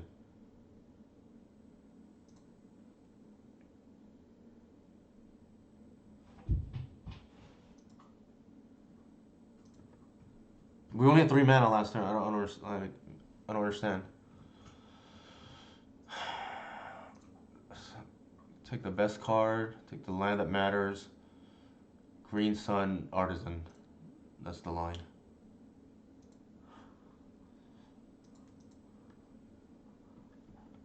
In my opinion, the game is already over. We have like double pack of negation in hand.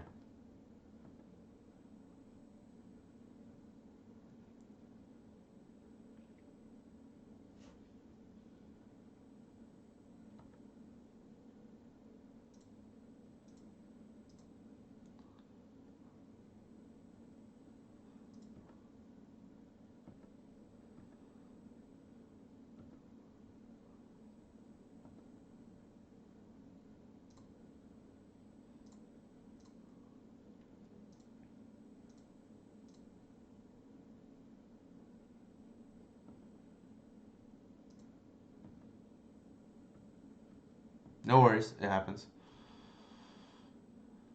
All right. How do we lose now? I think we're just like some random Muxus thing is probably how we lose. So I'm just gonna like collect oof them.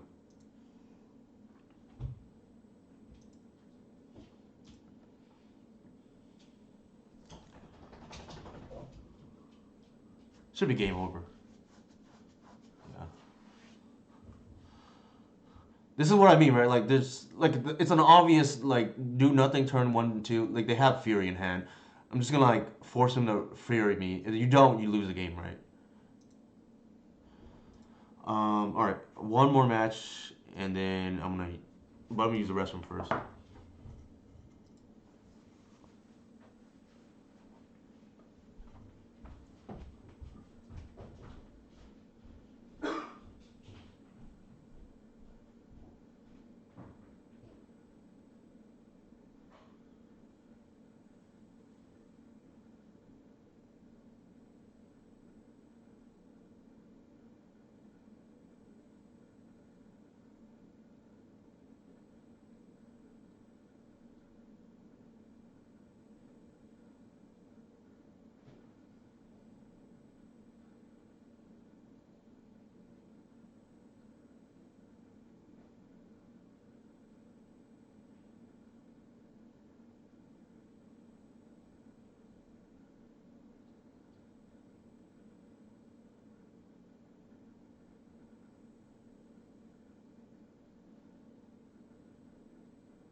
All right.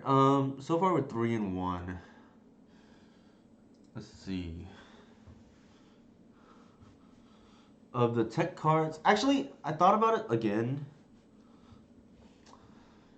I think it's highly possible. Maybe we board in the Chalice of the Void against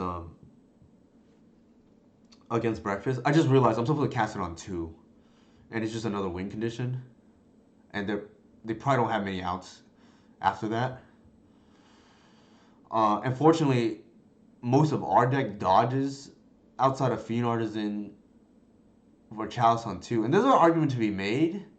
Now that I think about it, there's an argument to be made that we keep the natural orders in, and without Plague Engineer, we board the Fiend Artisan out. I actually kind of like that now. Because if it's a small game, then we get Reclaimer. And then if it's a big game, we just go over the top, right? So I think I kind of like that. And the Nature's Claim actually is like pretty clutch in that matchup because it traded 1 for 1 earlier. And the only other two you have is like Once Upon a Time, which you're gonna cast turn 0 anyways, right? Or turn 1. And then the Collective, which is okay, right? Like we can, there's like ways to work around it.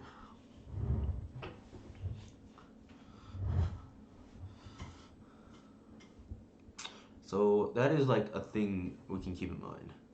Just board out the Fiend Artisans against Breakfast. If we don't have Plague Engineer, if we have Plague Engineer, then all bets are off. But all right, we're play. Oh my god, I hate playing against this deck. I wish we would have just had like normal. I wish we would just have like normal meta decks that we can like showcase here. For what matchup, Kelvin? Something I like to do too is like I evaluate the. I have like this algorithm that Inigo and I use, where we evaluate EV based on like how hard it hits against a certain matchup, and like it can get a score of either 0.25, 0.5, 0.75, or 1 against a given matchup, and then we just do like that times the metagame, right, and just like do the summation of all that. And a card like Tabernacle tends to score very low because it's like good against like one or two decks, and just like awful against everything else, right?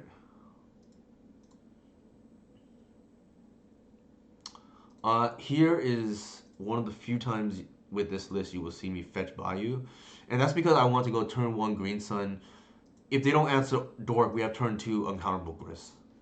Now, the reason why I don't do this often is because I don't like to expose my Bayou game one. Uh oh. I don't like to expose my Bayou game one. That is not what I want to see.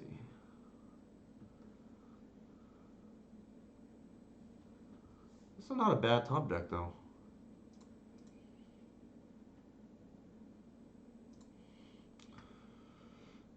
All right. The likely scenario that's going to happen here is, especially with basic swamp, they're going to go turn two Bowmasters, kill our, well, not even, maybe not even kill, but presumably try to dig an answer for this, and then we're going to natural order next turn. Now, Wasteland foils our plan, but cannot beat everything. And we already opened the Wasteland, even after our turn one play.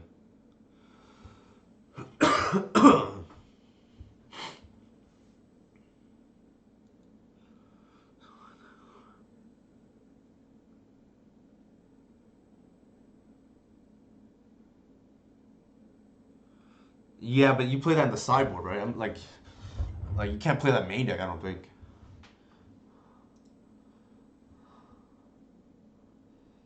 Hmm.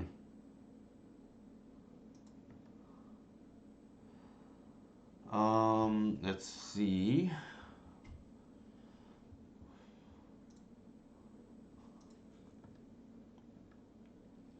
I don't know what they're doing here, but like, nice.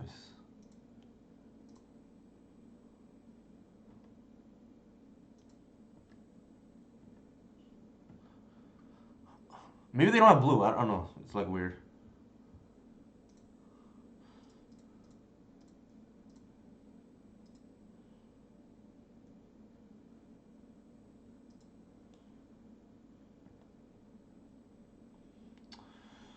All right. Maybe get a wasteland. Um, Green Sun and probably ignoble.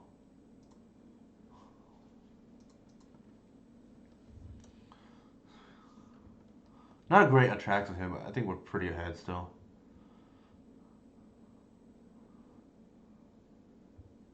We're almost certainly gonna waste them right now.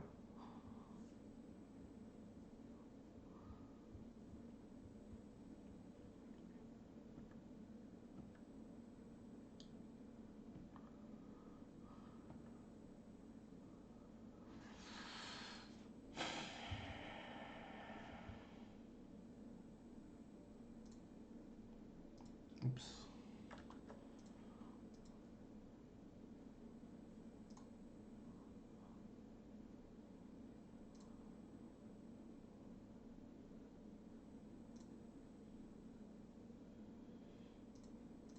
There's no way they have a sweeper, right? Like, what am I trying to play around here? Like, what do I lose to?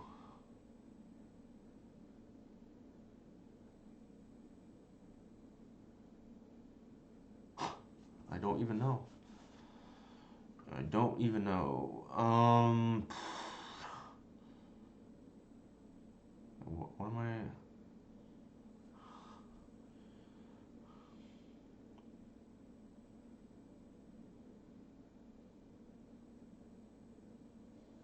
Yeah, I don't know about Tabernacle. I like the only time I ever thought seriously about Tabernacle is like for the Elf Mirror. It's just like because I guess the Nettle Sentinel decks because they just like scoop to it while I'm like playing through it. That's the only time I ever thought about that because I hated losing the mirror. Okay, I don't know what's going on, but I'm just gonna attack.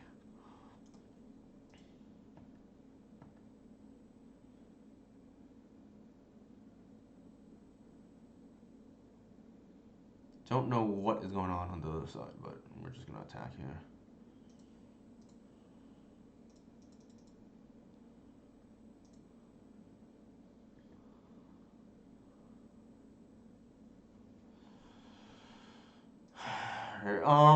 What are we playing against? There's no way they're running a this player that I've played against has always run blue. Um,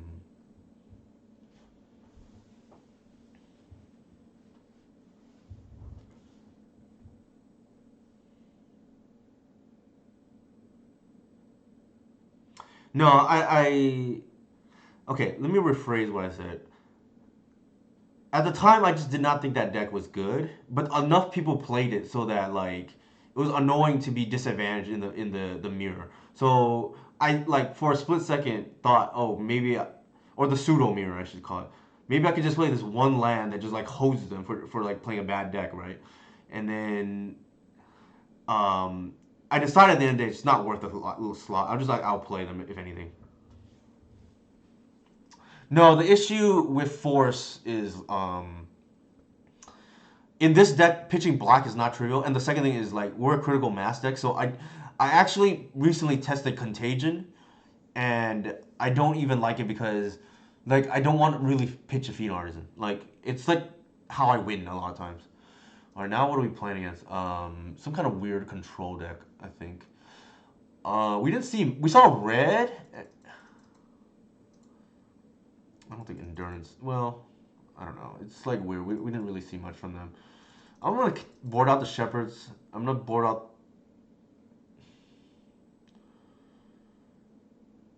Like, do we want endurance or we want invigorate in this matchup? We saw white too. So they probably swords of power, so maybe not invigorate. No collective oof.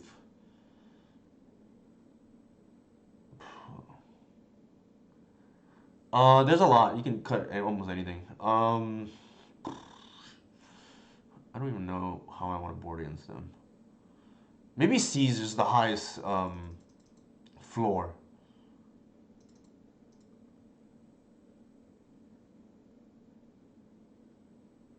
Like since we don't know what the heck their deck is doing. I don't love endurance actually, but like, what if they're on something weird, like some weird scam deck?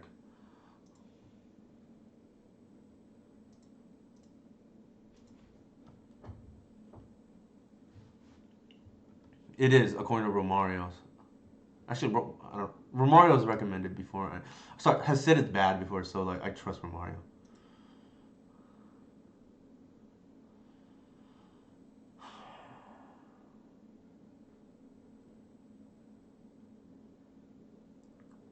Probably that.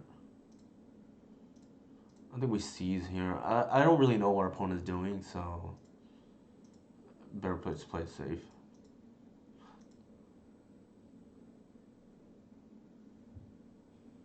Okay, so they are on some kind of like reanimator-ish deck. I think we just take the Fable. I don't think we care about Bowmasters.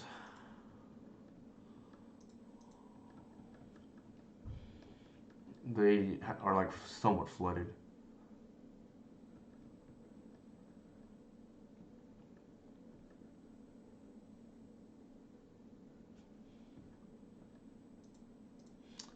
Here, I think we're just gonna waste their mana.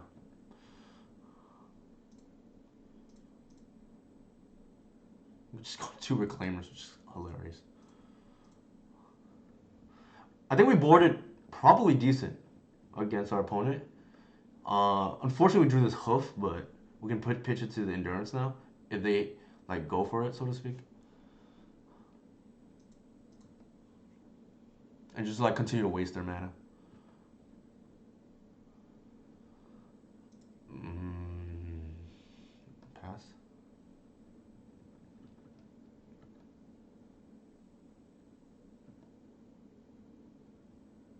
We need to hit a land drop there though. Maybe it's Agent. Some messed up magic if they're playing Agent.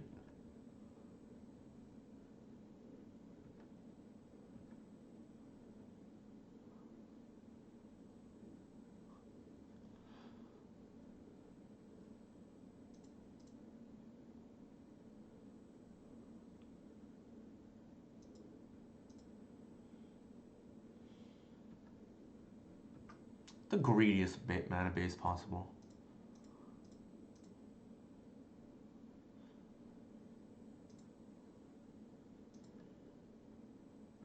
Land.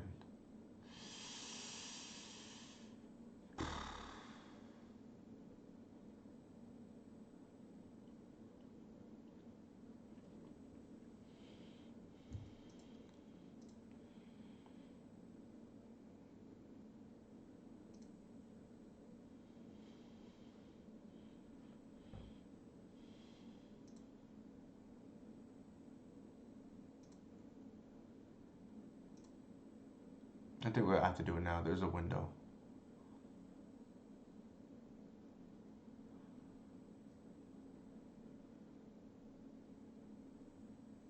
Excuse me?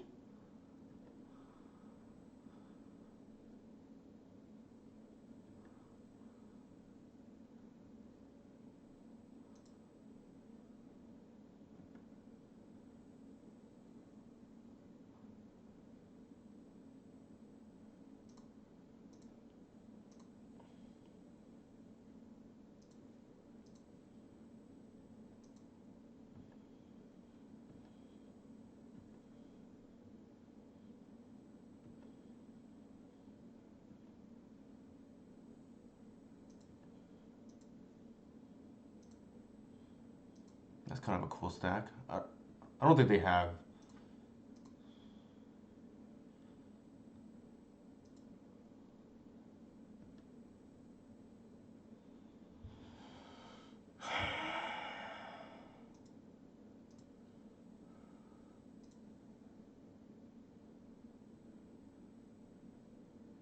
Do I want to get the Gris actually? There's a chance they thought seize it and then like reanimate it. Although if they had it, they would have done it last turn.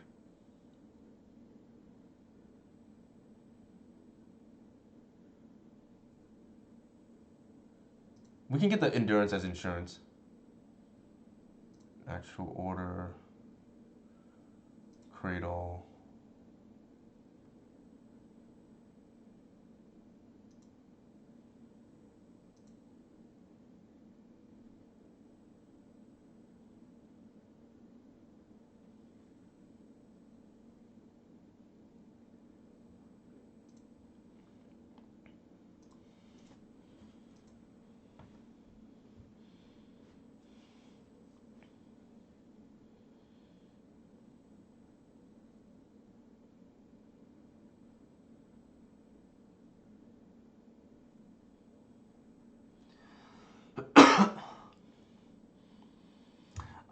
Sort of. I want to also just kill them next turn.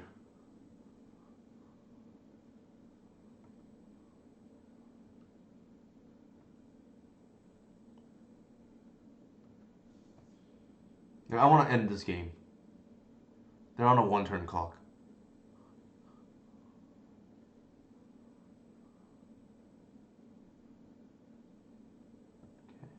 Actually, the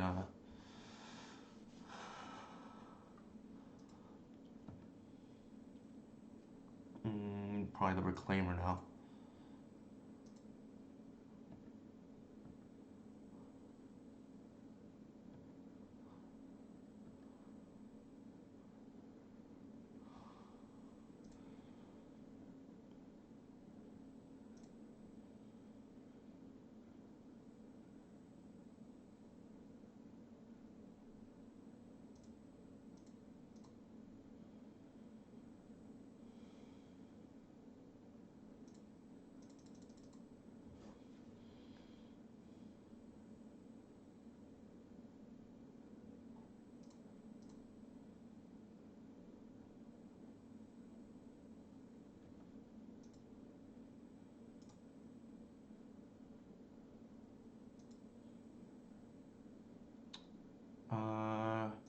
I have lethal next turn, so I'm just gonna attack Lily. So I don't have to discard.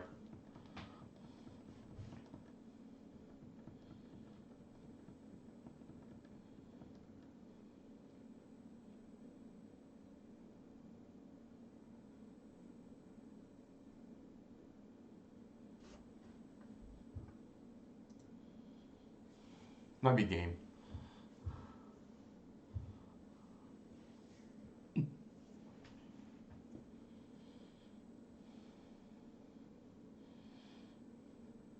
If they somehow answer the attract, we might just have lethal anyways.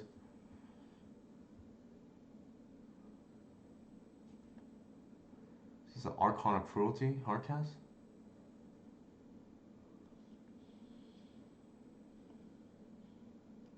We know two of the cards in the hand. Oh, sure. Okay.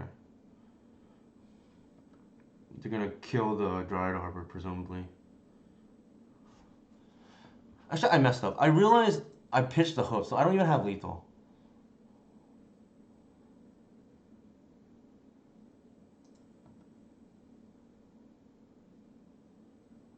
Sure.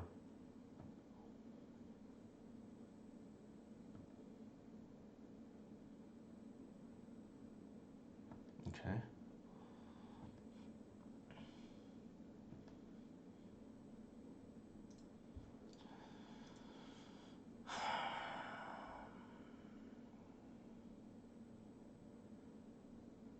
They're playing through it, that's for sure.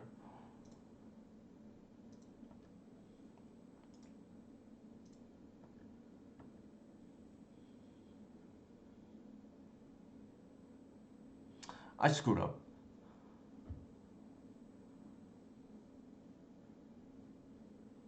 I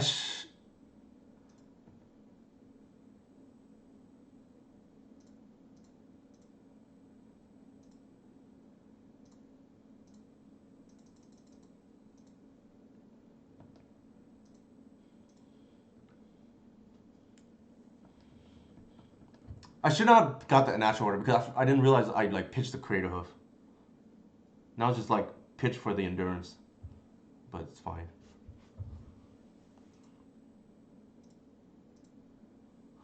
All right, that was pretty good. We went 4-1. and the loss was kind of out of our hands. I think like our opponents both games had really good hands. Um, it is what it is, right? We beat Cloud Post like Yorion. I don't know why they're doing that. Like, what was this? We beat this bug player that thought our hands were godly. We just like ignore their beans. Like beans doesn't matter if you're just killing your opponent. Here we lost to Cloud, not Cloud Post, Breakfast. And we beat the Turbo Mux's deck, and then we beat some random brew, right? All right, here's the list again. I think it felt pretty good. Main deck actually felt pretty clean, to be honest. Like, I think we got use out of everything. There's argument to be made. Maybe we won't need the second Shepherd. Maybe we can like squeeze more out of our sideboard by moving like one of the invigorates to the main deck. We could. The problem is like I don't really like having crop rotation and invigorate both in the main deck because it's like a little bit situational, and I don't. Our deck can only handle so many cards that are like not good to have in our hand, namely Hoof and Atraxa already. So maybe this. I think this is probably just okay. Not to mention the crop rotation main like with the wasteland. I think is like relevant. I think the main deck felt pretty good. I think the only thing is like it's debatable if we want the crop rotation and the second Shepherd main. Sideboard, I think obviously Force Seize, Force Snuff Out, they're just like too much better than the other cards. Options. The Invigorate, same thing. They're now like it's funny because if you look at the numbers I ran, Snuff Out is actually on the same level as Endurance. It's just a more awkward game one card because of we're streamlined to beat Blood Moon now, game one. And I don't want to accidentally lose to Wasteland or Blood Moon or Back to Basics, game one. Not to mention this is like completely dead against control, whereas Endurance has text. Or even in matches where Endurance is not good, you can just like evoke, pitch, tap Cradle for extra mana, and then natural order turn earlier. I think the sideboard cards like Nature's Claim, Force of Vigor, Chalice, Karakas. Karakas didn't come into play, but I think it's necessary to beat like God Teague. Nature's Claim I think was good. It killed the Urza Saga. I was like pretty. It honestly was better than Force of Vigor in that specific spot. Chalice, I think we boarded it in. We didn't draw it. It's fine. I don't know if I would make any changes at this moment. As crazy as it sounds, I think Force of Vigor kind of felt like the worst card in the deck. Uh, the Wasteland was huge. Like we beat Cloud Post easily. The matchup looked completely different without it, and I think you probably have to run like opposition agent or something if we don't win the Wasteland. If you want to beat Cloud Post, not that we do, but I think the cards that felt like they could change was maybe the second Shepherd, maybe the Force of Vigor even. The Nature's Claim felt like it was better than Force of Vigor, but I don't want to be a prisoner of the moment too because just because we hit a saga with it. Um, Everything else is like pretty straightforward. I don't know. I'd have to think like how more we can squeeze out of this deck. Like we're already operating on pretty low margins in the respect that with the respect that we're already playing the Wasteland main and our mana base is a little bit worse. But like I said, we don't win that game without Wasteland against the Cloud Post player. Yeah, I think I like that. Like, if you want another grist, I'm a big fan of that. I think crop rotation, like, if you can guarantee me I'm not gonna play like God Teague against God Teague, then I would probably cut the Caracas. This card like sucks, but I don't want to randomly lose to God Teague at the moment. Um, I would probably play like Pillion Needle for those who are curious. What will go in this slot? Um, yeah, second Grist over the Shepherd. I like that a lot. I think if you want the second Grist, I think Shepherd does a lot for our deck for what it's worth. It's a one drop, which is huge, and it just allows us to like against the against our last opponent Trock here. We got to play like a combo deck because we just knew it was protected right with Allosaur Shepherd. I think that angle allowing us to be a combo deck when necessary is pretty big. Whereas Grist, yeah, it sucks if they kill your one Grist and then you don't have another one. But I think that is the minority of the situations now because Grist is not as good as it once was, in my opinion at least. Everything else I think is like pretty straightforward. Force like kind of bad tonight, but again, I know the first copy is kind of important because they either play around it or they get blown out by it. So um, I think having turn zero interaction is like pretty good. Anybody have any questions for me?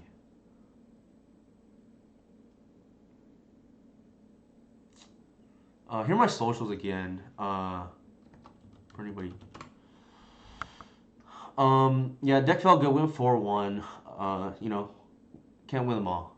And our opponent drew pretty well, so kudos for them. They played fine too. Trying to figure out who do I want to raid here. Unless anybody have a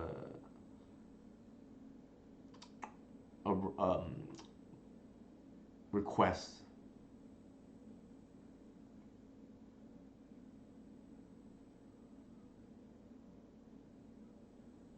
All right. I guess since we're playing Legacy, let's go raid PT Bench then. All right. Thank you for hanging out tonight. First one of the year. Pretty happy with the 4-1. Obviously, you want the 5-0, but you know, I don't think there was really much we could have done about those draws out of the breakfast player. I think matchup is fine. If you want, play engineer to beat them. They have a hard time beating. But like even then, right? They answered our Phenom Arisen. Why is that? Why am I unable to raid? Let's try somebody else then. Let's try Dufour.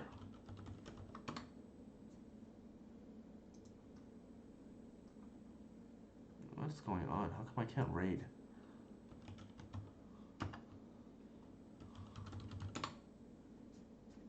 Testing.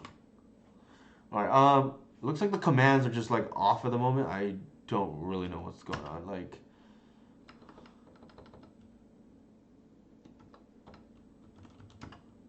what the heck is going on?